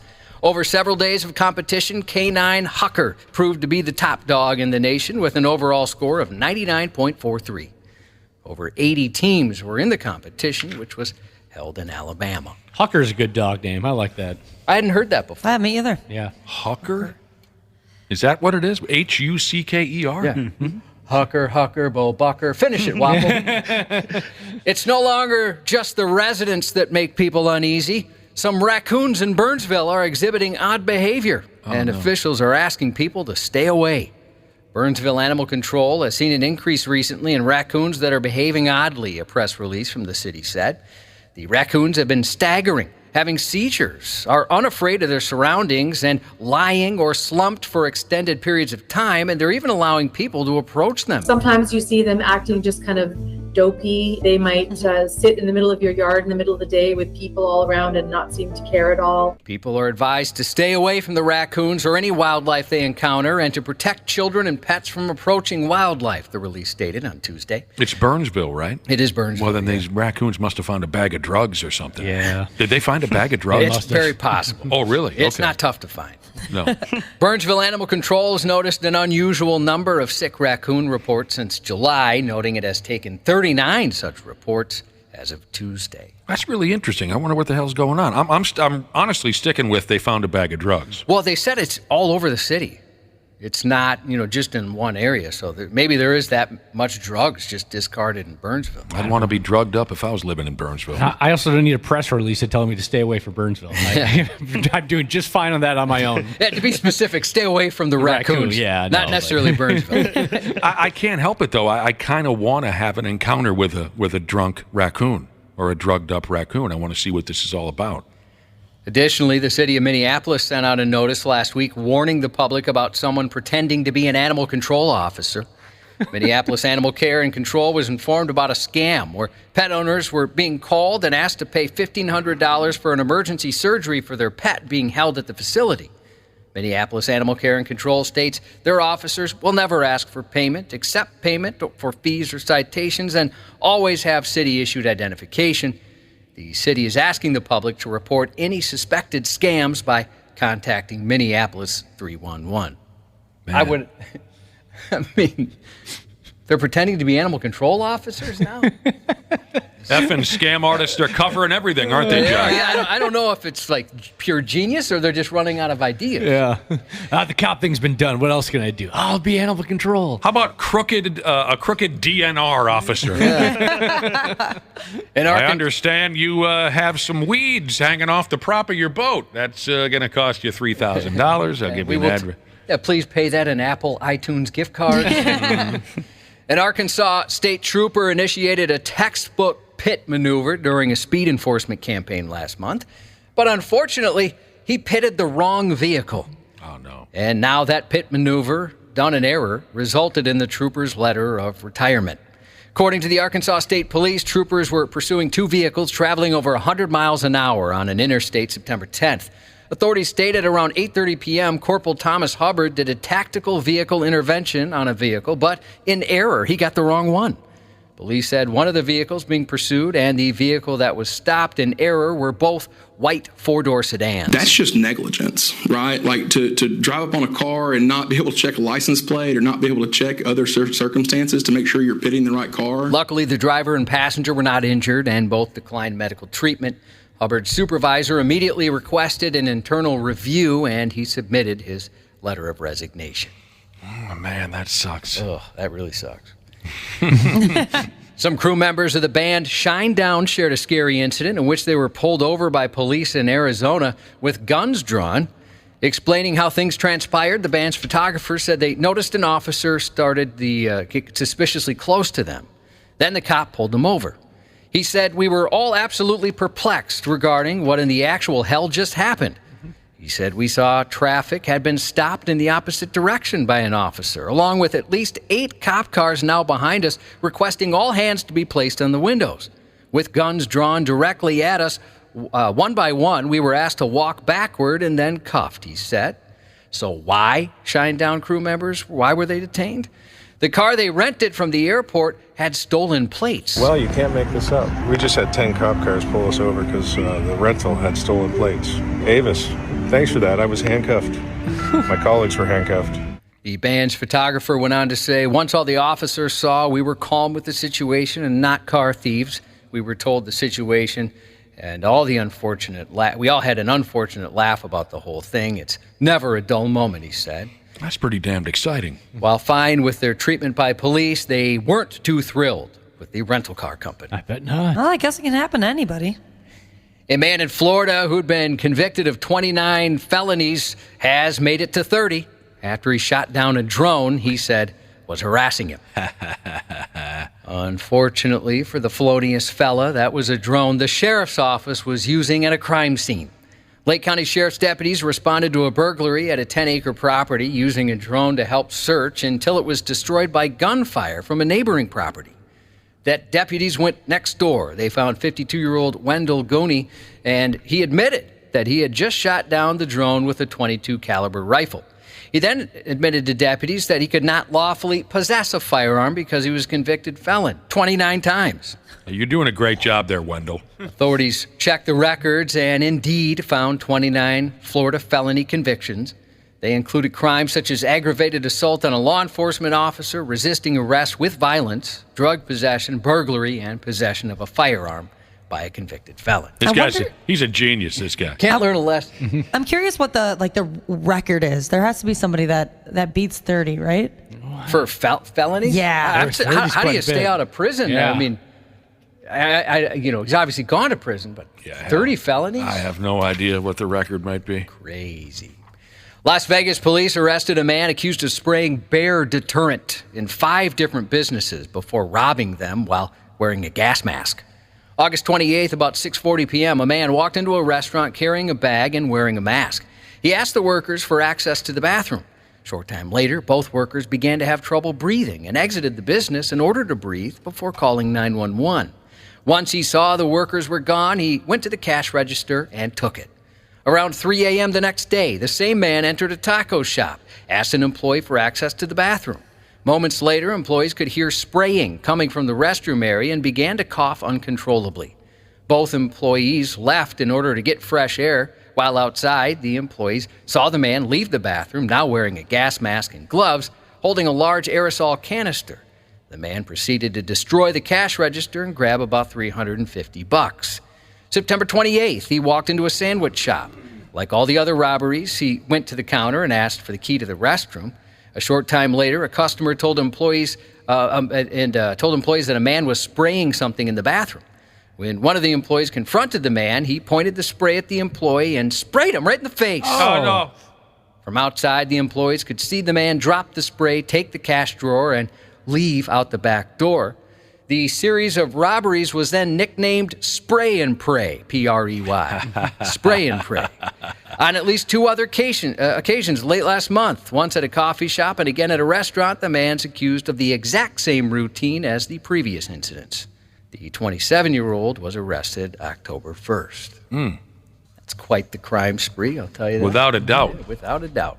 30 years after the original NBC series debuted in 1993, the reboot of the Kelsey Grammer comedy Frasier begins today on Paramount+. Oh, no way. In the new 10-episode series, Dr. Frasier Crane is off to a different city with new challenges to face, new relationships to forge, and an old dream or two to finally fulfill. Well, I think that Frasier is one of the funniest characters in television history.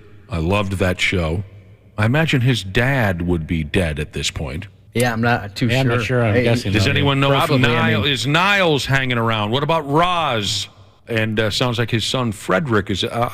If someone can show me how to turn on Paramount Plus, I'd like to try this because I love Frasier. Yeah, or just wait a couple weeks and then you can watch it on CBS. Oh. Then on Netflix, The Fall of the House of Usher, the new miniseries, takes from famed author Edgar Allan Poe's best-known tales and weaves them into an overarching story of a powerful family suffering a mysterious series of calamities. The official description reads, in this wicked series based on the works of Edgar Allan Poe, ruthless siblings Roderick and Madeline Usher have built an empire of wealth, privilege, and power.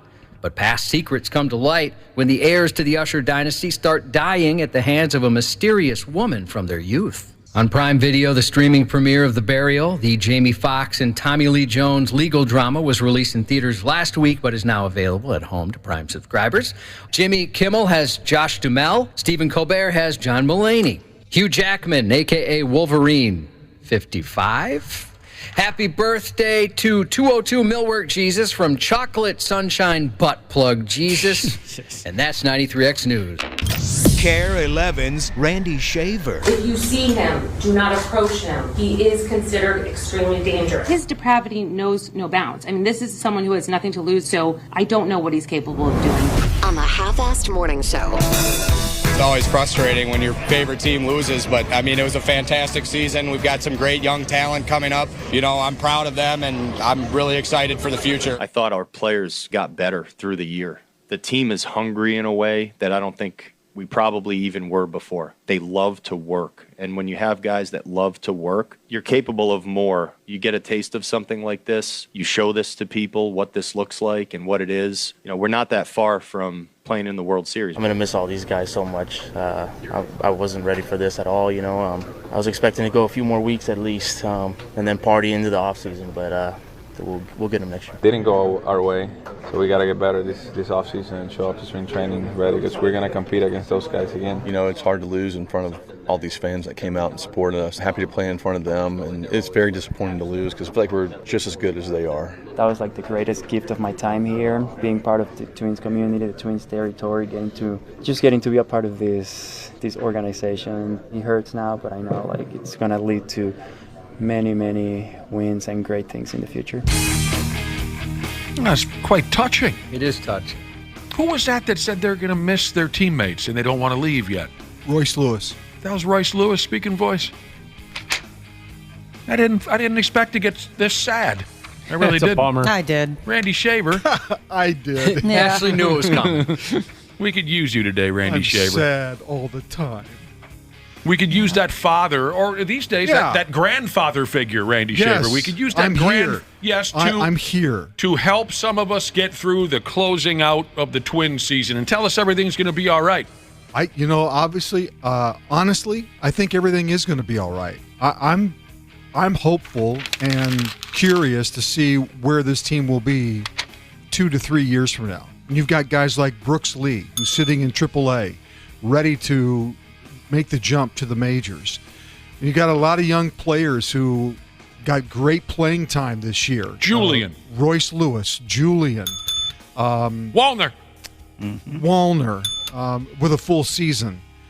You've got guys to build on in your pitching staff. There's a lot of things to be hopeful about. The one thing they've got to figure out is the strikeouts. What do you mean? What's the problem? the strikeouts are the thing that this series will be, this postseason. The whole season will be remembered. Sure, but in the postseason in particular, they're the first major league team in history to play at least 6 games in a single postseason and strike out 10-plus times in every game. Yeah. That's never happened before. They struck out at the plate 14 times last night and something like 52 times in this series. And you got to give some credit to Houston, obviously. Sure. Their pitching staff is very good. They're veteran players. They know how to get it done. Urquidy last night was very good, very sharp. You got some big, fat arms in the bullpen. I'll tell you what, their bullpen's phenomenal. Mm-hmm. I thought the only guy they could maybe get to was Presley last night, and I was wrong because Presley was just as good as Abreu and Neris. But I also had a good feeling when I saw Ryan Presley. I did. I thought they should have kept Abreu in because Abreu's just been a monster. Yeah. The Twins have not figured out a way to get to that guy. But I was wrong. Presley, fell behind in some counts in the ninth inning and then worked his way back with a great curveball and got some big swings and misses. And so, they couldn't quite get her done. Let's be honest. October baseball's awesome. It was great. Mm-hmm. I think Twins fans got another taste of what that feels like, and it's something hopefully they can build on. Dongs ruled on the field last night and in the series overall. Last night, Abreu was a killer. Jose Abreu had a great series against the Twins. Dongs out in the fourth. That made the difference in the ball game.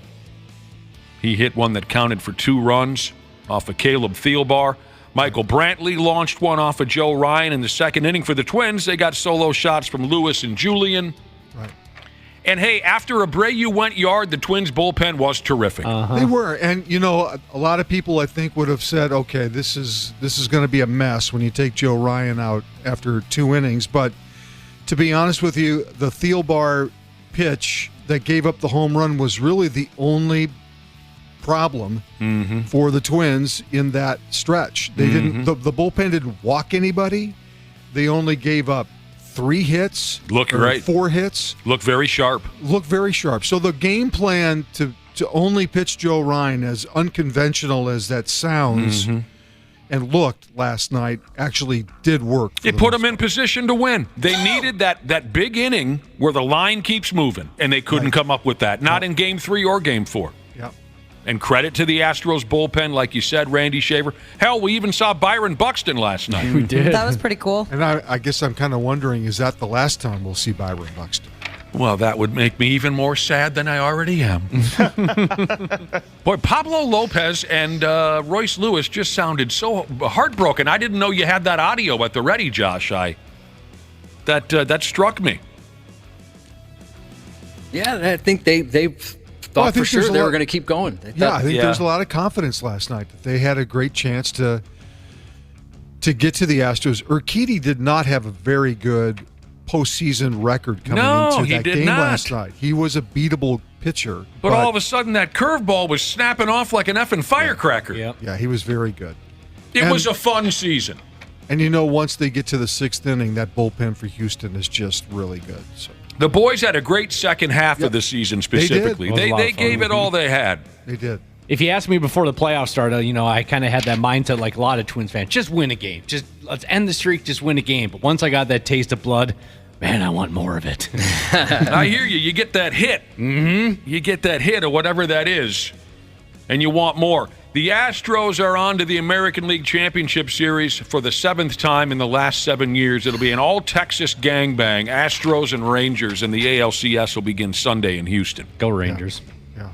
But, hey, Minnesota Twins, if any of you out there are listening, we had a great time, and we'll be back for you.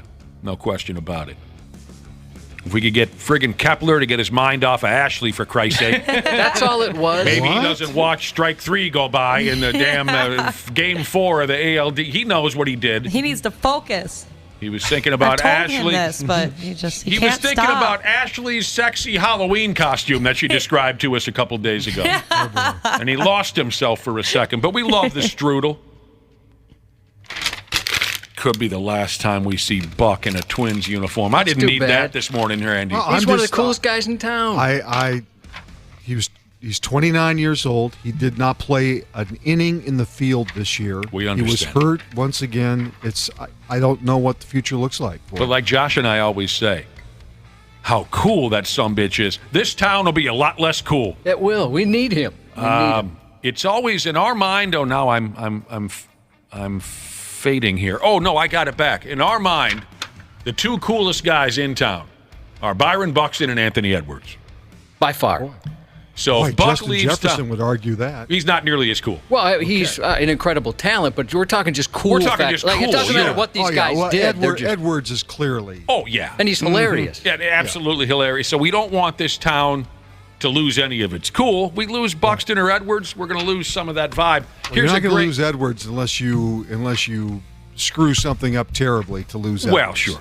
I like this text here from a listener earlier this morning on our little text number. What is it again? 651-989-9393. A listener said, nailed it. Did I get it? You nailed it. The Twins had a great year, but it sucks to lose to the Yankees of the South, they call it. Well, that's what they are. Yeah. Now, how about this friggin' L.A. Dodgers ball club? They win a lot of regular season baseball games, but it doesn't carry over into the playoffs terribly well. It hasn't the last few years, and Atlanta's heading down the same path. Well, we'll get to Atlanta. 2-1. We'll get to Atlanta. But we got to focus here on the Arizona Diamondbacks and what they have accomplished in the playoff. They haven't lost a game yet in the playoff. They completed a 3-game sweep over the the Dodgers.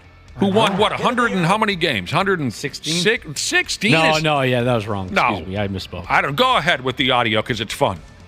Hit in the air to left. Gurriel is there. The Arizona Diamondbacks sweep the Dodgers and head for the LCS. Not enough enthusiasm for my liking out of Mr. Cox. Right. They won 100 games, by the way. Was it only 100? It was only 100. But that's still a lot of baseball. That's a lot of wins. They swept the Dodgers with a 4-2 win at home. Hell, the Diamondbacks hit 4 dongs in the 3rd inning. Wow. To make up their 4 runs last night. Never been done before in the playoff. Right field, Hayward toward the line, near the foul pole. Fair ball, home run. Might be worth a challenge. The camera doesn't lie in this case, and it looks foul. The call in the field is confirmed. Foul ball. That was a historical call right there. Never in the postseason has there been 4 home runs in an inning. And then? Ever. More than 100 years ago? Postseason history. Wow. So, Christian Walker has the home run erased and then hits the next pitch to the moon. There's your 4th home run. That was unbelievable. That was the 4th of the 4, right, Josh? That's right, yep. Wow. And he... After they were just saying, well, shoot, didn't make history. And then there it was. There he went ahead and did it. And all of them off of Lance Lynn? Yes.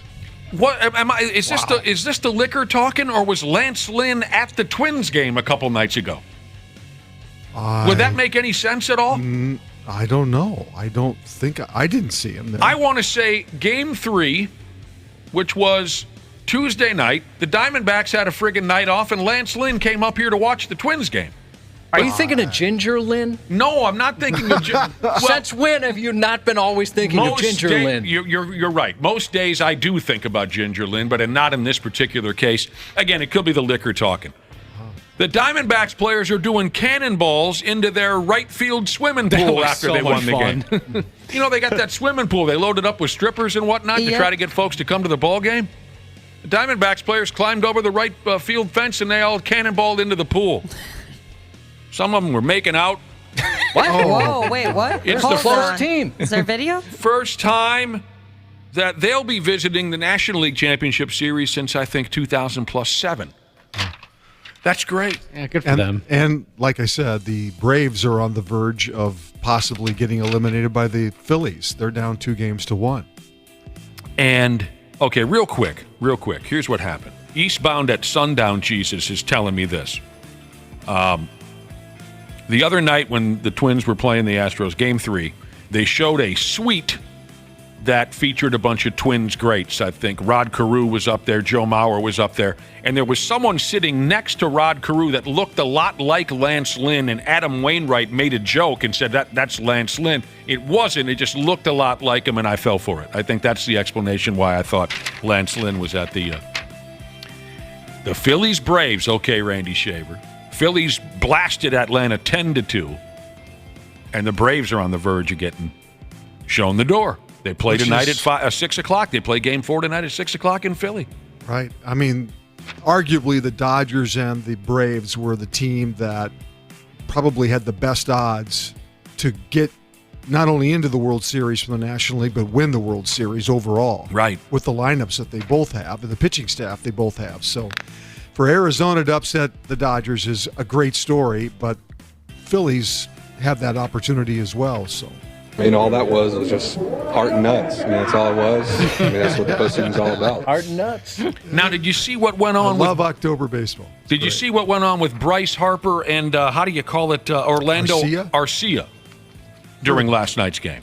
Heard about it. Okay, this has become a bit of a hubbub. So, Harper got doubled up in Game 2 in that dramatic play to end Game 2 in this Braves-Phillies series. Harper ran his ass, and he was way off first. They doubled him up. That's how the game ended. Most of you know what I'm talking about. And I guess after the game, Orlando Arcia goes charging into the Braves clubhouse, and he was kind of making fun of Bryce Harper coming so far off of first base and rounding the bases the way he did and got doubled off. He was shouting things like, nice work, Harper. Nice move, Harper. He's kind of ragging on the guy. That information got back to Bryce Harper. And so Harper hits 2 home runs last night, and both of them, he eyeballed Arcia the way Todd Bertuzzi eyeballed me and Josh. It still gives me shivers all these years later. He IF'd Arcia, and I'm not normally a big Bryce Harper fan, but I like this. Yeah. I like this bit. What's better than the video are the still photos. The still photos.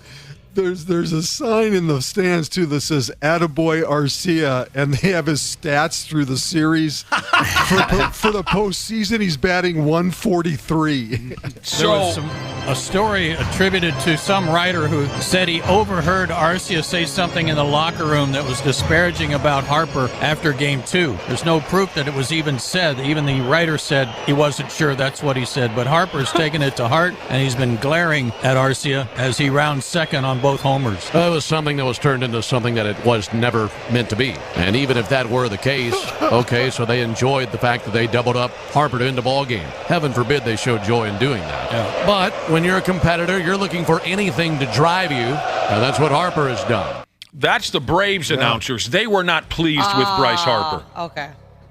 Also, some people are criticizing Harper. I think after his second home run, or something, somewhere towards the end of the game, he gave a throat slash gesture to the Braves, to one particular player. I don't know who it was, but he's being criticized for that. Oh, that's fun. That's what October baseball is all about. I'm sorry. I think it's great. I do too. I think this kind of stuff is what makes it so much fun to watch these games. Absolutely. It's these things that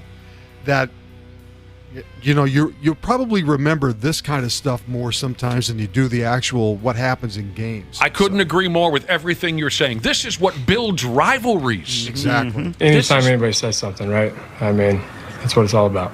Did you enjoy staring them down? Yeah, I mean, I stared right at him. Stared right at him. Just a dry eye effing is what it was on both occasions. You guys have heard me bitch about this before, and I'm going to do it again.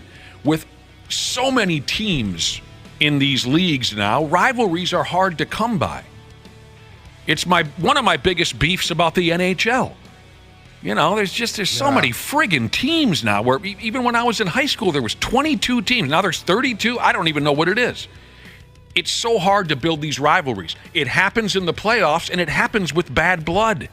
This is a beautiful thing, what's happening here between the Phillies and the Braves. This is a thing that could continue for years.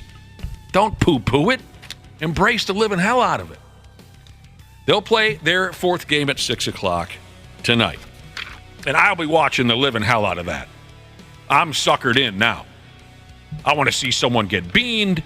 I want to see some clothes come off. Maybe some of the women in the stands. I don't know. I want to see some clothes off, Randy. Get the map put the map of Florida in the background. Show someone getting a groin injury or something. You sound hopeful.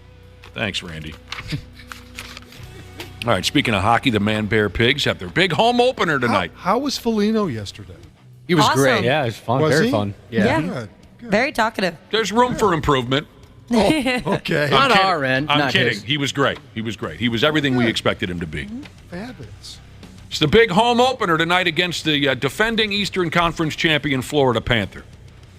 7 o'clock game time at the X. And I've heard there is plans to put this on television on Bally Sports. All fans in attendance will receive a light-up LED rally towel. I don't know if I've ever heard of that before. Yeah, it looks sweet. That's new. It lights up when you swing it round and round. Not exactly. I just saw the towel not lit up, and the towel itself looks awesome. And there's all kinds of other things happening, of course, because it's the season opener. I found this interesting. From 3:30, if you're going down to the rink, from 3:30 to 5:15 p.m., fans are invited to attend the first ever green carpet event in the St. Paul River Center lobby. Okay, check this out. Fans will have the opportunity to watch players. You already know what I'm laughing at here, Wapple? Yep. Okay. Fans will have an opportunity to watch players, alumni, and celebrities arrive and walk the carpet before the game. I gotta see who the quote celebrities are. Yes. I mean, someone get back to me. If you're going down to the game tonight and you get a chance to hang around the green carpet event, you got to get back to me on who the celebrities are. I mean, if like Robert De Niro's in town and coming to the game, you know, Kenny Omega, Dick Van Dyke and Kenny Omega, whatever. It better not be Kevin Gorg and Chris Lindahl getting out of a limo together. Well, Gorg's the MC, so he'll be there. Oh, okay. Celebrities. I kind of want to go now. Yeah, I got to see who they're. You know, it could be Lindahl, actually. Dude. It's not going to be Lindahl, but I mean, he's a big, sponsor of the Wild. It's like, I mean, come on, it is. We're not in Hollywood here. I got to find out who the celebrities are going to be. It's interesting that they haven't said who they are. Oh, right? Christ almighty. If they were design. If they were A-listers, they probably would have said De Niro or whoever's there. Yeah. Imagine the night someone's elbowing their wife. I told you, honey, it is Dick Enrico. And that's the Menards guy.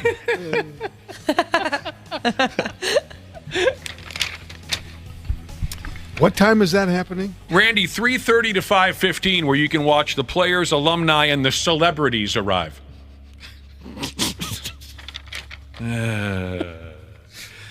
Ooh, what's going on here? There's a pregame party at Herbie's on the Park from 3:30 to 7. The Stick Handlers drum line will perform outside a couple of the gates. I wonder if I could hang with the Stick Handlers drum line, Josh. I bet you could. You should stop by. I can't make it down to friggin' St. Paul. And they talked about some of the new foods. Oh, we can relate to this, can't we, Josh? It says here in the club level at the rink, you can get something called the Rectangle Pizza. W-R-E-C-K Tangle Pizza. That's great pizza. It's the pizza that rocks, and Josh and I know something about this. Oh, yeah. We've given away turkeys that rock over Thanksgiving before. Yeah. Did you guys know that? No, I didn't. Do you remember what that featured, Nick? I believe it was a turkey. Yep. A raw one, or whatever you use in the cooking business. What do you call that? Yeah, it's one that's been prepared. And then we stuffed compact discs up its ass. Yes. No, come on. That's You the guys. by we as in the radio station. Right. Nick and I had nothing to do with the promotion, but we were sitting here and all of a sudden this promo comes on. We're giving away turkeys that rock, and we thought, well, that's silly. That couldn't get dumber than that. And then we found out, they were turkeys that they would take CDs and shove up their butts. The current rock CDs of the time. And that's and the promo, the radio promo with the big cool sounding guy who's talking about the giveaways. He said it with a CD rammed up his ass. Oh, it makes me cringe. It was one of the low points of our careers here. That's when we thought, let's start brushing up our resumes. I called my brother-in-law at the friggin' Chrysler plant, and I said, you got any I can't do this anymore. It was so embarrassing. Turkeys that rock. Now, the Rectangle, is that a reference to the grocery store, or isn't there a place called the Rec, or is that a bar? I guess I'm not sure. I don't do what young people think. I don't know if it's a reference to the name, or if it's reference to the grocery store, but they've got a couple locations open now in the Twin Cities. It's really good pizza. Gotcha. It sounds great. I bet I could clean out a rectangle pizza. This is great. A listener said, ooh, celebrities, maybe Mike Lindell will be there. He's pretty famous. Isn't he the pillow guy? Did I get the wrong guy? Yeah. Oh, the pillow guy. Oh, the My Pillow dude, yeah. I thought maybe I thought that would get a bigger pop. Maybe he's not as funny as he used to be. He's got a sweet mustache. Well, of course, he's got a sweet... Jared Spurgeon not going to play tonight. He's got an upper body injury. You know what the worst injury is, though, right, Randy Shaver? Groin injury. For the Panthers, Matthew Tkachuk is not Matthew Tkachuk. I'll get there. I've only been saying this It's name. early. I've only It's been early. saying this name for 30 years. Matthew Tkachuk. I loved his dad. He's out with a broken sternum. Is that the same injury he had last year during the Cup final? Remember, he had to miss the final game because he broke his chest or so. I want to say he's still. You had to be there. Ouchie. Oh, yeah, Randy, people are reminding us they wanted you to know, Foligno, his first appearance yesterday, hopefully one of many. He swore on the radio. They wanted us to give you a heads up. He did? On day one, he said the S word. Yeah, he called you a bitch. No, he did not. Come on. He doesn't even know who I am. He didn't. Well, you know what's funny about that is Nick had jokingly asked him, how many years has he been interested in joining the show, and he had never heard of the show until Aaron Sickman brought it up, saying, "Hey, you want to join these guys?" And he said, "What guys?" I don't believe a word of that. Retired Air Force Jesus thinks that the celebrities on the green carpet tonight will be the band members that play the Maplewood Auto Mall jingle. Oh, that's a solid jingle. Now a listener's telling me that Matthew Tkachuk is playing tonight. I read he wasn't playing. I read he has a broken sternum. And I think that's what happened to him at the end of the Cup final. But that hurt. Marc-Andre Fleury, Mark the Animal Andre Fleury, is going into the season tonight 8 wins away from passing Patrick Waugh for second place on the all-time goaltender win list. How far is he behind the leader? He'd have to play for quite a while, Randy. Okay. Could anyone in the state of hockey here tell me who the all-time win leader is for NHL goaltenders? And there you go. Right. Martin Brodeur. If I thought long enough, I probably could have come up with that guess. If I would have given you some time. Yeah. Time. Martin Brodeur's got 691 career wins. Patrick Waugh, 551, and Fleury is just 8 behind him, 544. Does that arithmetic make sense? So, yes, 8 would pass Patrick Waugh, 8 wins. Then you got your Rob Luongo and your Ed Belfour and your Henrik Lundqvist and your Curtis Joseph and your Terry Sawchuk, and you go on from there. So that's pretty cool. I think we talked a little bit about that last year, how he was closing in on Patrick Waugh. Mark the Animal turns 39 here in a little over a month. So this is likely it for him. You never know, but I think this season would likely be it for him. What do you think, Randy? By damn Shaver. I don't know if goalies are the kind of players that last longer than the normal player. Like a kicker and a punter can hang on for quite a few years and be productive. That's a I don't good know. question. I mean, there's plenty of goalies who have, there's plenty of goalies who've played for a long time. You got a handful of position players who have pushed it, like guys like Chris Chelios. Right. And but that's like a little bit harder to do, right? Because you've got to be able to skate with all the young guys. The goalies just have to have those incredible instincts to be able to Well, do what but they do in the goal. There's some goalies listening right now that would say it takes more of a toll on your body than skating out. That's a good question. I wouldn't know. Yeah. Yeah, constantly dropping the down. fact that he's on the roster at 39 and productive is, I think, a testament to how good he is and how good he's been. Just one example, look at Patrick Waugh. He retired when he was 43. They can go. Yeah. Some of them can really go. Well, the spray tan man and the pigs, they get it fired up tonight. Randy Shaver, you seem to be pretty excited about this Connor Bedard kid. I just mentioned it the other day. I think he got his first goal last night, didn't he? Yes, he did. Yeah. He did. He wrapped around the cage and got his first NHL goal last night. A little wraparound goal. I saw him. I saw the highlight of the goal. It's the first time I've seen the kid. He's not very big.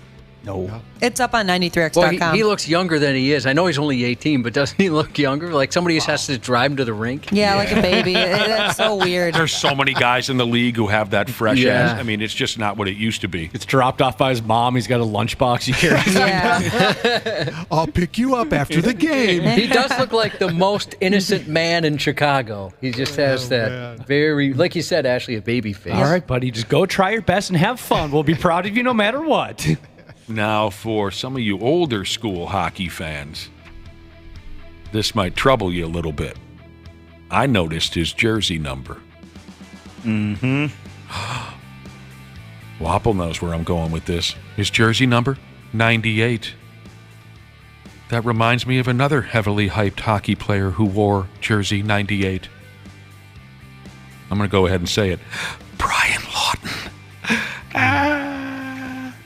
Brian Lawton wore 98. Remember the story why he wore 98? Because he was one step shy of Gretzky. I don't know who came up with that, but that was why he wore, and he didn't amount to jack squat. You sounded like Chris Farley giving a motivational speech down by the river right there. Will I still blow up over something that happened in 1984? Absolutely. All right, here we go with Randy Shaver, goalies. You were talking about goalies. This is perfect. Bro Bible. Again, pumping out hockey articles now that the NHL is back for another season. Today, 8 strange stories that prove hockey goalies are a truly different breed. Yeah, goalies are different. I mean, at the end of the day, I think about women. I think about women's bodies. Now, maybe that'll change. Maybe I'll end up sleeping with old goalies. I mean, things being the way they are, who knows? This here article starts off by saying, if you're a fan of hockey, you likely know goalies have a reputation for being out there. Their job involves willingly standing in the direct path of a hard rubber puck that can reach speeds of more than 100 miles per FME run an hour. So here are the strange stories and habits that prove hockey goalies are cut from a different cloth. Glenn Hall, by damn, he played for a long time, I think, for the Chicago Blackhawks. I think he's probably in that top 10 or so wins for NHL goaltenders. If he's not in the top 10, he's probably pretty close. He helped revolutionize the position with the butterfly stance he adopted and became so popular later on with goaltenders in the 80s. He had a strange pregame ritual, Randy Shaver. He rarely took the ice until he made himself vomit. Oh, gross. Yeah, that's different. I used to run against a kid in high school who was a 400-meter runner from a high school in Cedar Rapids who, before every race, had to make himself throw up because he just was that nervous that he couldn't, it was just one of those things. He just had to do that before he would go run. It made him feel better. Was he any good? He was very good, yes. Yes. And I think that's kind of what happened with Glenn Hall. The nerves would get to him. He would puke, and then he thought, even when it became less of a nerve-wracking situation to go out there and play goaltender, it just became a ritual. So he'd blast his guts out onto the floor of the locker room, and then they'd head out and... Same thing with a buddy of mine who played quarterback up at St. John's. He had to throw up before every game, and he actually officiated my wedding, and he was so nervous, before the wedding, he excused himself to go to the bathroom to throw up. Really? He was so nervous. Wow. Yeah. Marc-Andre Fleury is in this article about goaltenders who are a little different. He thanks the goalposts whenever they stop a puck for him. I would. That's pretty good. Cute. And he mentioned before, Mark the Animal Andre Fleury mentioned before that he thanks them both in English and French. Just Adorable. in case. He said, I never know. Just in case they didn't understand. Well, he said, I never know if the steel is from Quebec or from the States. I'd rather be polite and not take any chances. I love that. That's great. How about another former Blackhawks goalie, Gary Suitcase Smith?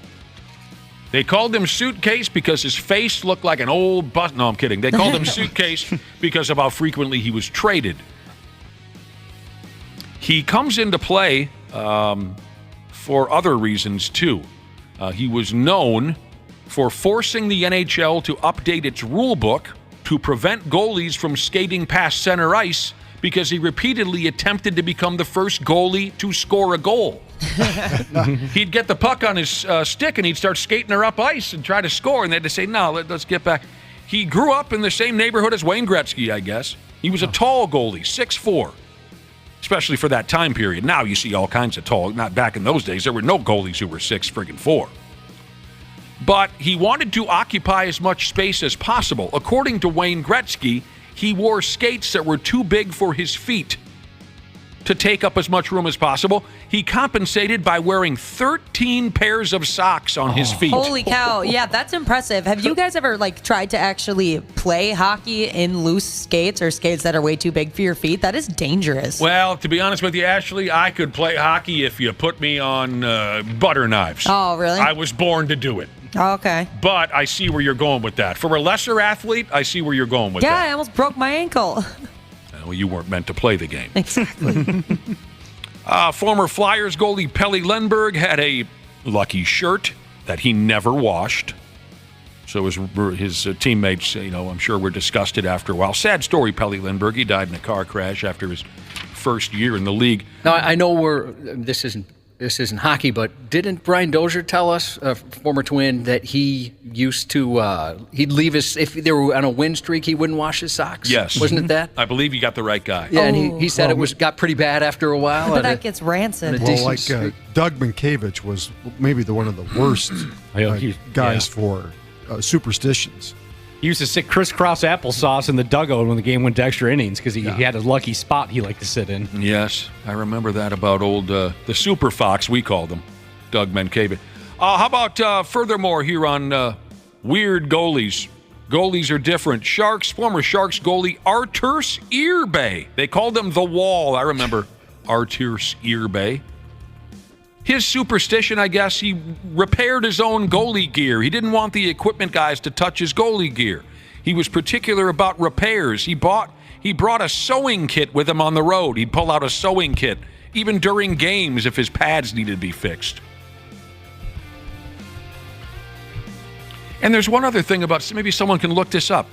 Didn't Arturs Irbe, I-R-B-E, didn't his own dog tear his effing hand off or something crazy like that when he was playing and he was never the same after that? I want to say I heard a story where his own dog took an arm off of him or something. Maybe someone can find that. And finally, a former New York Rangers goalie named Gilles Gratton. His nickname was Gratoony the Loony because he was a different kind of a guy. His mask had a lion on it. And he would, although he claimed it was a tiger, it was he committed to the bit. He would routinely hiss and growl at other players during the game. Kind of like that. He was a devoted astrologist and once refused to play hockey because the moon wasn't in the right position in the sky. He also believed in reincarnation and was convinced he was a member of Spanish royalty in a past life. Whoa, okay. And he said he was destined to be a goalie. He was destined to get pelted with pucks because in his past life, when he was Spanish royalty, he would throw rocks at peasants for fun. So this was the payback for his past. How did you say his name again? Arturs Irbe. Yes, thank you. Yeah, his dog did bite him. He ended up getting nerve damage and a severed artery on his left hand. Oh my God. Yeah, it said it wasn't in the injuries didn't affect his career though, it said. Oh, I thought maybe it kind of but my damn. What was he carrying around a ham or something? What? I don't know. It is kind of interesting. It says that he wouldn't say, or it says he could not say why the dog would bite him. So maybe it was just random, or he wants to keep it a secret. We had a beer league goalie for a lot of years, and he had a regular routine. Vinny was his name. He would get out there and he would completely suck, and he'd lose us a lot of games. That was his regular routine. All right, here's more of this stuff, Randy Shaver. The Colts need to take a chance on Kirk Cousins. Well, that's because Anthony Richardson is now out for an extended period of time, their young quarterback. Does this mean that Cousins is already out the door? The media asked him about his no-trade clause yesterday in the locker room, and he said, I'm just focused on the Bears. He's gone, isn't he? Yeah. Yeah. He's gone. Definitely.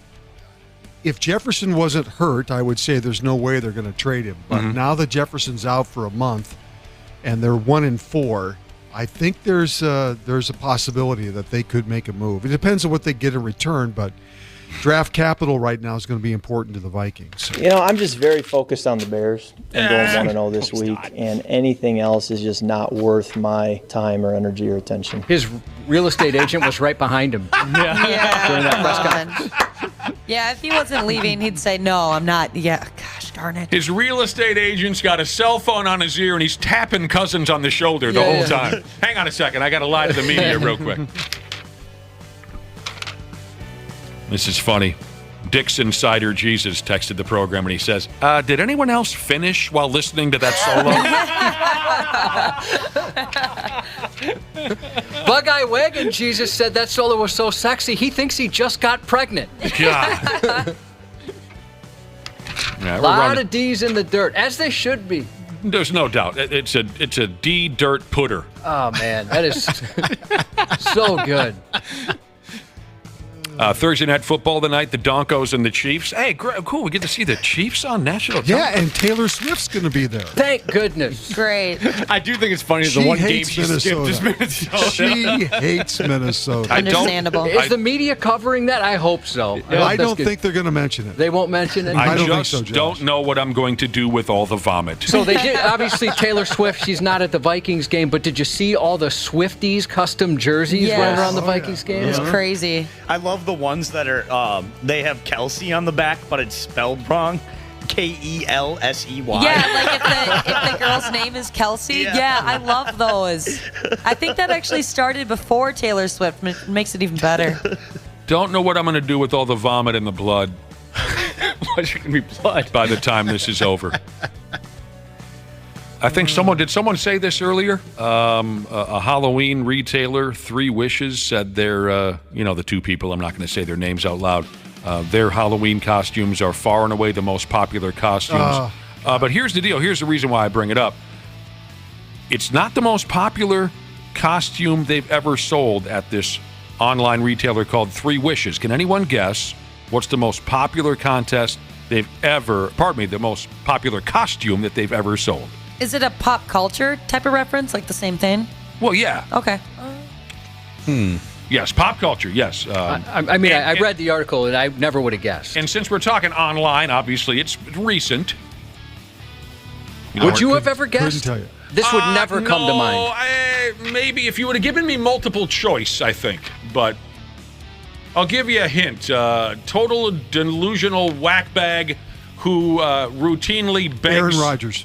That's Randy a great for guess. the win. Yeah, that was great guess. my guess, too. Totally delusional whackbag who routinely asks celebrities to get him out of prison. Oh, the Tiger King guy, right? Prison Joe or whatever. Right. Joe Exotic. There it is. Why? That's the most popular costume they've ever... If I was having a Halloween party and one of my friends showed up as Joe Exotic, I'd make him leave. I hear you. You wouldn't have any friends show up to a party. No, it's me by myself in my Roddy Piper costumes, drinking alone. I don't exactly know what this means, and I have no further information, but maybe it doesn't matter. Shaquille O'Neal has been announced as the new president of Reebok Basketball. Did he buy the company? It's like I said, I have no further information. I just read, I tried to click on something, it didn't work, and again, it probably doesn't matter, but Shaquille O'Neal is the new president of He's a simple guy, Randy Shaver. All he wants to do is drink Sprite, cover himself in icy hot and Gold Bond medicated powder, eat Papa John's pizza, then he puts on his Reeboks, he gets in his Buick, which is fully covered by the General, and then he goes on over to 24-hour fitness and Radio Shack. There you go. The man's amazing. It looks like they're naming him the Reebok president of basketball. Well, yeah, I said that, I think, 2 or 3 times. And then he'll be with Allen Iverson, too. What do you mean, with Allen Iverson? There are a couple now? Yeah, like Allen Iverson's the vice president, I think? Yeah. Yep. Yeah, I don't know. Does that mean they decide on what the shoes look like? Does that mean they just show up at keg parties? I don't know what it means. Yeah, I would think so. Maybe they're the ones that try to sign players to shoe deals. Maybe that's part of it, too. Yeah. This is funny. People were guessing via the text machine the most popular Halloween costume. pop culture related. This is kind of funny. Bill and Monica, somebody guessed. Bill Clinton and Monica Lewinsky. Pretty good guess. I bet that was. I'm sure. Hotter than hell.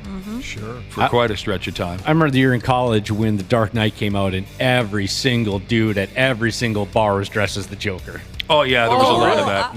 Okay. There was That's a lot of the that. only clown vibe I could get behind. That I doesn't liked- freak you out? No, I don't know. It was kind of like hot in a way, like the craziness. Because he knew it was Heath Ledger underneath all that makeup. Yeah, probably. That's probably why. Yeah. Yeah, I remember the Joker madness of a number of years ago. Years and years ago, Randy Shaver. You were there. I was there. All right, that's enough for now. I was there for the original Joker back in the 1960s. Yes, you were. Yes, you. F me Less running. intimidating. No, much less intimidating. Far less. No, they didn't know the pencil trick. Cesar back then. Romero. Cesar Romero, he says. Lefty, pitched for the Twins back in the 90s. No, that was J.C. Romero. We got to get going, Randy Shaver. But tomorrow we'll get you all ready to go. A big Friday party, have a dad fight, smoke a few joints, whatever you want. What? All right. The 93X Half-Ass Morning Show. Our experienced and certified technicians at Standard Heating have been trusted to keep our fellow Minnesotans comfortable and confident for over 90 years. We're ready to do the same for you, providing comfort you deserve since 1930. And now is a great time to join their team. Standard Heating and Air Conditioning is currently hiring experienced and entry-level HVAC technicians, dedicated to improving the work-life balance of their employees by providing benefits that include parental leave and 401k match. Apply today at standardheating.com. In 1995, veteran police officer Michael Chappell was convicted of armed robbery and murder and has spent the past 30 years in prison. The true crime podcast, In the Land of Lies, explores the untold side to this story, one that could prove Michael Chappell is actually innocent. See why people are calling In the Land of Lies incredible, phenomenal, and a must-hear podcast. Binge the entire series now, and new episodes are coming soon. Imperative Entertainment presents In the Land of Lies. Get the podcast wherever you listen. The 93X Half-Assed Morning Show. What in the actual are you guys doing? On 93X. Wish I could tell you. It is 8:32 on the 93X Half-Assed Morning Show. We're having a pretty good time. I hope you're having a good one, too. I do. We do, collectively. I was telling you earlier, I was reading about some of the dumbest damn Halloween costumes. Well, I don't know, most of them, I'd say. Costume ideas for those of you folks who might hit up a Halloween costume party this year. Ashley says she's having one. Didn't invite any of us. Nope, none of us are invited. We're all too old, she said. I'll throw a separate party just for you guys. Don't want a separate party. I'm going to come egg your house during the party. Maybe I do want a special party. Yeah. Maybe I do. So here's the deal. Before I get to the rundown of these weird Halloween costumes, like I said earlier, I get the idea of being quirky for the sake of quirkiness. I get that. And I get the idea of intentionally having the worst costume at the party. Try to be original. Yeah, sure.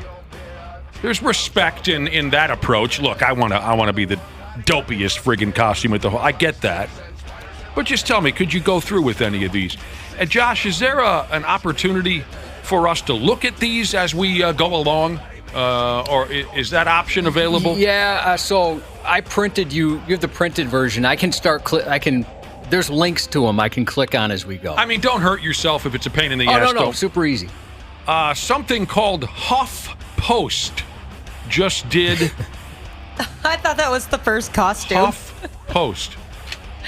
No, that's where the article comes from, Ashley. Relax over there. They did their annual roundup of the weirdest Halloween costumes you can buy. So here we go. One of them is a ceiling fan. Now, this is going to piss you off, because it pissed me off the first time I read it. It's a hat. It's supposed to look like a fan, and it comes with a T-shirt that says, "Let's go ceiling." Do you get it? A ceiling fan. I would have a hard time not telling somebody to get out of my Halloween party if this is the route that they took. Okay? I see it, Josh. That's ridiculous. They better not be wanting more than $3 for that. I'd imagine that's a cheap one. Yeah. Do you like the couples costumes? I do. Sometimes. They have to be good. Like, really good. They aggravate me. They aggravate me. The couples costumes. I bet you Wapple's doing a couples costume. Oh, I bet you're right. Are you Wapple? Yeah, if we go to a party, we were talking about one. Oh, no. Do you mind sharing what it is, or is this top secret? It better not be the one. Oh, I bet it'd be cool. She's going to be Cher, and I'll be Sunny. Sunny and Cher. Because she like wants that. you dead? Sunny and I can see you guys pulling that off really well. It's not as bad as the ones where the costumes play into each other. And this is what I mean by that. I had a couple come to my house. I was telling you earlier, we used to have some off the friggin' charts, drunken, asinine Halloween parties when we were young. And I had one couple show up where, how do I say this, Josh? The guy was the plug-in and she was the outlet. Yeah, I was just going to ask if you guys appreciated those sexual ones or not. It pissed me off. You didn't like that one. Every once in a while, he would insert, the plug-in to the... Oh, it's kind of fun that it works. Wasn't fun, Ashley. Wasn't fun.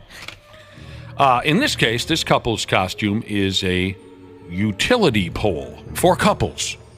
You're each a utility pole, and you're connected by straps that look like power lines. Yeah, I don't fully understand this one. Yeah, I don't either. Take a look at that, Nick. I mean, wouldn't you have a lot of questions? Like, what's happening here? That is friggin' brutal, is what that is. Yeah.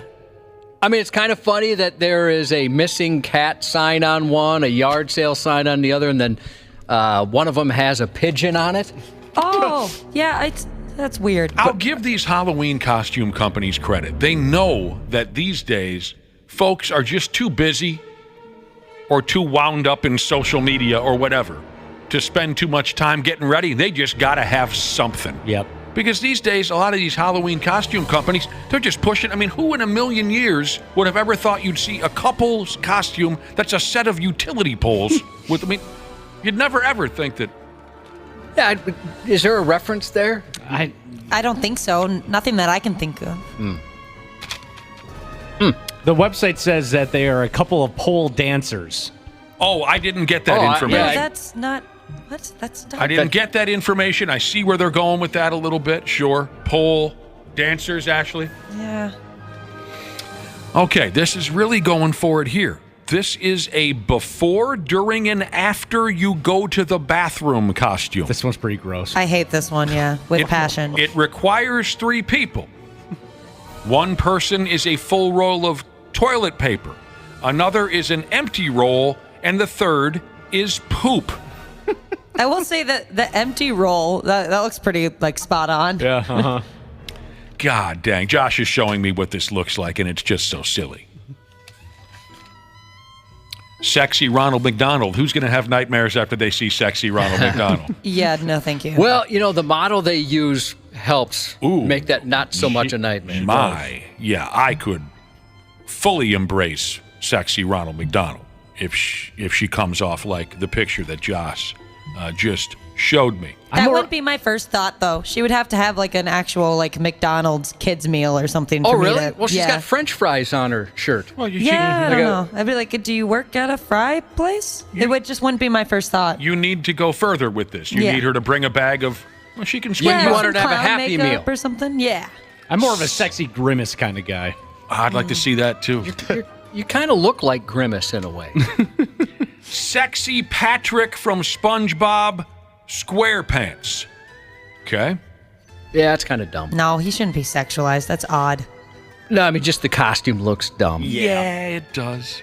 We'll have to post this article so folks can take a look at what we're seeing here. It's all very cheap looking. But like I said, some folks, they don't care. They got to have something. And there's a quirky, element to it. Sexy red super plumber. I'm not sure what this is a reference to. Mario. I'm kidding, of course.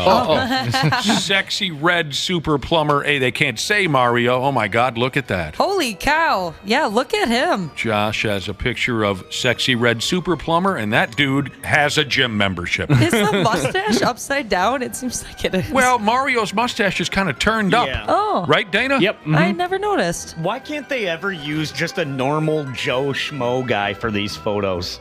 Hey, I have the same question, Wapple. Well, because maybe you want to aspire to this. You think you'll look that good? They want to sell the sexiness of it, Wapple. Like, look how good you look. That's true if it's a sexy one and there's one of us in there. Yeah. I mean, Wapple, you saw the outfit, right, for super sexy red. Do you really want to see your uncle put that sumbitch on? That would be funny. There's a little bit too much mesh there for our uncles.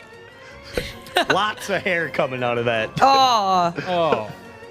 Botched surgery costume. A botched surgery costume. Josh is showing me what that looks like. And, that one looks fairly legit. It kind of just looks like a mummy.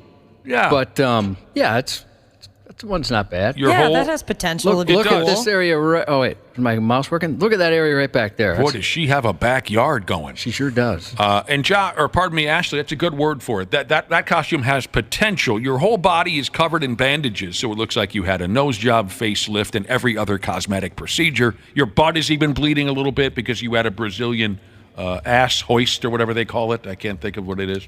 Butt lift? Butt lift. Hey, guess what? As we're rolling through the weirdest Halloween costumes available for the year 20 plus 23, you can be a charcuterie board. Yeah, you sure can. Like that football player said at one point or another, you can be a charcuterie board.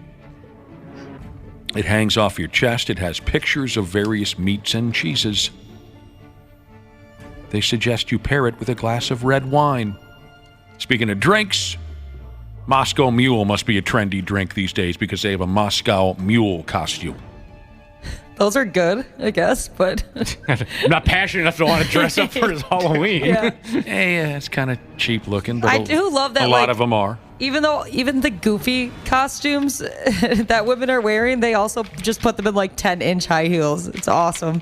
Like I'm a Moscow Mule, but check out my sick shoes. Here's another couple's costume, a Bud Light couple's costume. Each of you are a can of Bud Light. Oh, no, we said Bud Light. Don't tell Kid Rock. Yeah, that looks kind of cheap, but at the same time, sure, okay. All right, we've covered couple's costumes. We even covered one where it takes 3 of you. This one takes 4 of you. The Price is Right 4-pack costume. All right. That's kind of fun. I'm looking at the picture, and if everyone commits to it the way these folks are in the picture, it could come off kind of cute. Yeah, I agree. Here's how it works. Each person wears a belt that looks like the podium's contestants stand behind. One of you is bidding 17. Get the name tag like the folks did in the picture. Make sure you get the name tag and you all, look happy to be there. One of you is bidding is how you say it. One of you is bidding $1,700. Another is bidding $800. One says $801. Oh, they boned them. Oh. And the last person is bidding just $1. That's how it goes. Every time. My favorite group costume I ever saw was in college, where 4 guys went as the bobsledders from Cool Runnings, and they even made it in the big cardboard bobsled. And they went down the stairs in that thing, and it did not end well for any of them. I bet. Total disaster. Yep. I thought this little hip slang term had died already, but I guess not. You can find a Halloween costume online where you will be portraying a dumpster fire, where you're inside a dumpster and it's on fire. Yeah, it's cute. You and your girlfriend, boyfriend, husband, whatever, wife, the 2 of you can go as a kale salad and ranch. Yeah. It's kind of a stretch on some of these. Interesting. What's up with why does the kale have like this big? I didn't know kale has purple stems. That's news to me. If you were at a party and you see a couple people you don't know wearing that, I would be using a lot of brain power trying to figure out the joke. Wouldn't you guys? I would assume there's something obvious that I'm missing. Is this the latest trendy meal? Yeah. Eating? Is that what it is? I don't know. Kale salad. Yeah, the purple, the The leaf of kale has purple veins in it. I haven't seen that many purple veins since. Our latest, you can go as a chicken nugget being dipped in sauce. And they even cover some pet costumes. Ashley, do you? Oh, there's the little kid. It's a kid's costume where you're a nugget dipped in sauce. Ashley, do you dress the pets up?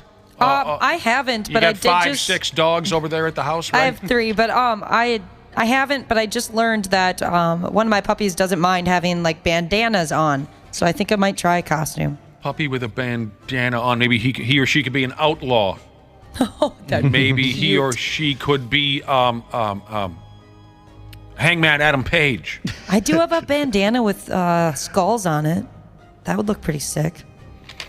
And as far as pet costumes go, a couple that are being pushed here by the online costume folks. A taco costume for a guinea pig. I have seen a small dog or two. Oh, I didn't even... That's pretty cute. When I said guinea pig, I didn't even realize what I was saying. That's a very tiny costume because that's a very tiny little critter. That is very cute. I've had a couple small dogs in my life, and the women who I was involved with would dress them up as tacos and hot dogs. It's kind of cute. Yeah, that's adorable. There's also a sushi costume for a pet lizard. This one cracked me up, man. For a bearded dragon, yeah. Jesus Christ. I'm looking at it right now. That's good. There you go. You know, some folks have all the time in the world to make a wild effort for their Halloween parties. Some don't. There's all different routes you can take. I just have a couple standbys that I go to each year. And what are those? Roddy Piper with the kilt and jacket and hot rod shirt. Oh, so you weren't joking earlier? No, I do have that costume. And then also, I have my old Blockbuster polo and name tag, so I throw some khakis on and I just go as a Blockbuster employee. That's there smart, you go. yeah. There you go. One that I thought I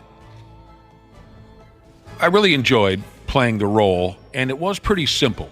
And Wapple and Dana, I think, can appreciate this. Many years ago, I went as a backyard wrestling luchador. I love that. I got my hands on a luchador mask. I bought it online. So there you go. You plop that over your face, and it was a cool-looking luchador. I don't know what the hell happened to it, because it was just blue and silver, just a standard luchador mask. And then, I watched all the backyard wrestling videos. Yeah. All you got to do is just put on kind of a ratty... how do I say this? Like Mick Foley wears what am I wearing right here? Flannel. A flannel is the word. Put on a ratty flannel, a pair of jean shorts, and some tennis shoes, and I was a backyard wrestling luchador. I love that. I was throwing myself off the bar, down onto dumping elbows on old timers that strolled through the bar. I was having a good time as a backyard wrestling luchador. Half-assed morning show.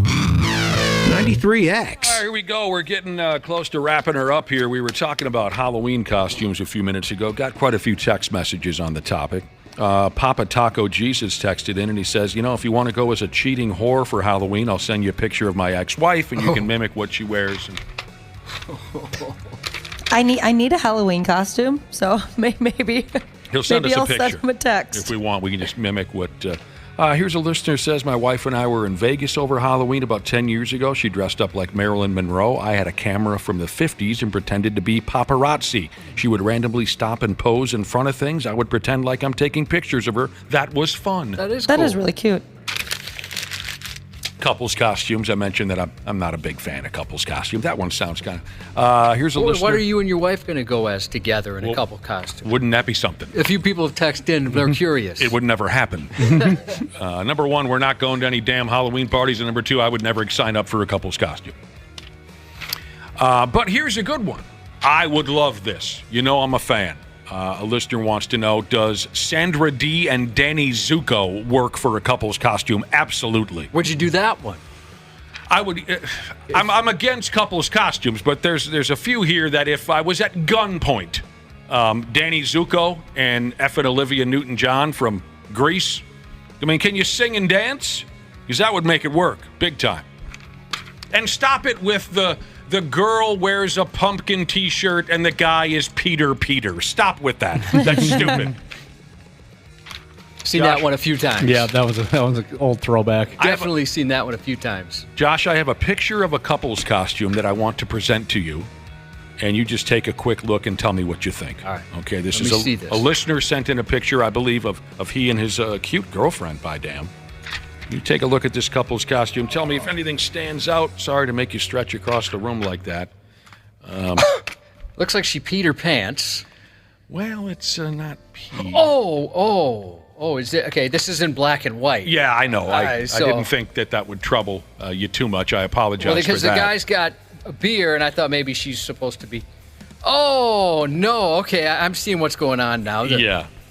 Oh, I don't know why there's a torn shirt, but boy, I don't even think we can describe what's going on in this one. Well, she's wearing white shorts, and there's something. Yep. Yeah. What do you think of this one? This was at a Halloween party. 5 guys dressed as gangsters showed up with matching outfits and business cards. They were a 5G network.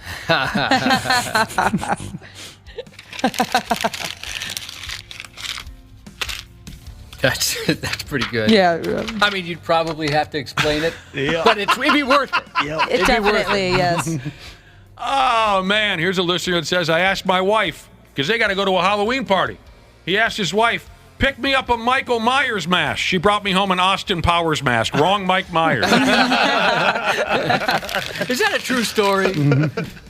That's pretty good. And then finally, on this Halloween conversation, I read something or another last night that this isn't October. Forget about it. From now and through the 31st, it's not October, it's Croctober.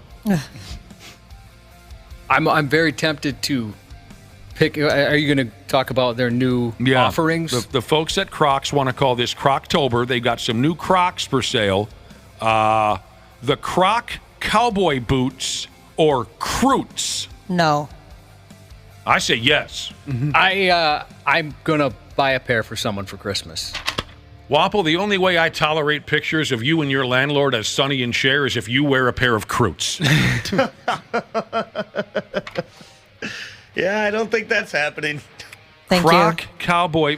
Ashley, please. The adults are trying to talk about Crocs Okay. in a responsible and reasonable and polite manner. Apparently, Croc wearers have been asking the folks at Crocs to introduce cowboy boots to their line, and they finally obliged this. Obliged is a good word there, too, isn't it? Cowboys always said that in the movies. It's perfect. Much obliged. So maybe check out the damn internet for these. You like the looks of them, Josh? Well, I don't necessarily like the nothing against them, but I am going to order them for 2 people actually for Christmas. Oh, really? Yeah, I think they'd get a kick out of it. I have one fan who is a big Croc. One friend who is a big Croc fan. A big supporter of their products. I've tried them. They're not the worst thing in the world. My feet are so stupid, narrow, and broken that they just don't quite fit right. Is the spur sold separately in these Crocs? I That'd be think kinda disappointing. I think you get them with the Croots. Yeah, I'm not sure. I saw the picture and it had spurs on it, but yeah, maybe you're right. Maybe they are sold separately. And then, now- in the article, didn't they have a candy-themed one as well? Here's what I have. Here's what I have. The Croot is decorated with metallic gibbets charms and a super charm that spins. I don't exactly know what all of this means. Kidney Stone Jesus, he's like you, Ashley. He says, don't forget the little holes in Crocs. That's where your dignity leaks out. Yeah, exactly. These are the ugliest lands I've ever seen. Those cowboy boots? Well, I think Yes. that's kind of the point. You know? They're just goofy. Now, and remind me to celebrate this in, how do I do the arithmetic here? 11 days. Croc Day is October 23rd. That's Croc Day, and you can buy these Croots, Croc cowboy boots. They'll be sold online and in certain Croc stores for a limited time. You can go ahead and join the wait list on their website if you like. They're listed on their website for $120. Whoa! Ooh. Like I said, I'll be buying 1 pair for 1 person. Actually, I take that back. I'll be buying 1 pair that 2 people can share. Yeah. That's the plan. You each get 1. That's it. You've Just always one. been a reasonable spender. From the Luther Bloomington Kia text line, sits on baby Jesus, and then a shout out to Burning Metal Jesus. He's interviewing for a new job today and is going to kill it. Chipman Jesus looking for a shout out to his beautiful wife and co-workers who work so very hard every day and deserve some extra recognition. And then a happy birthday to Sarah from One Nut Wonder Jesus. The 93X Half-Assed Morning Show. 93. The 93X Half-Assed Morning Show podcast is sponsored by Standard Heating and Air Conditioning. New episodes drop each weekday. If your podcast platform has ratings, go ahead and give us 5 stars and maybe give our enemies 1. Thanks, and here's a word from our sponsor. Standard Heating and Air Conditioning is currently hiring experienced and entry-level HVAC technicians. Apply today at standardheating.com.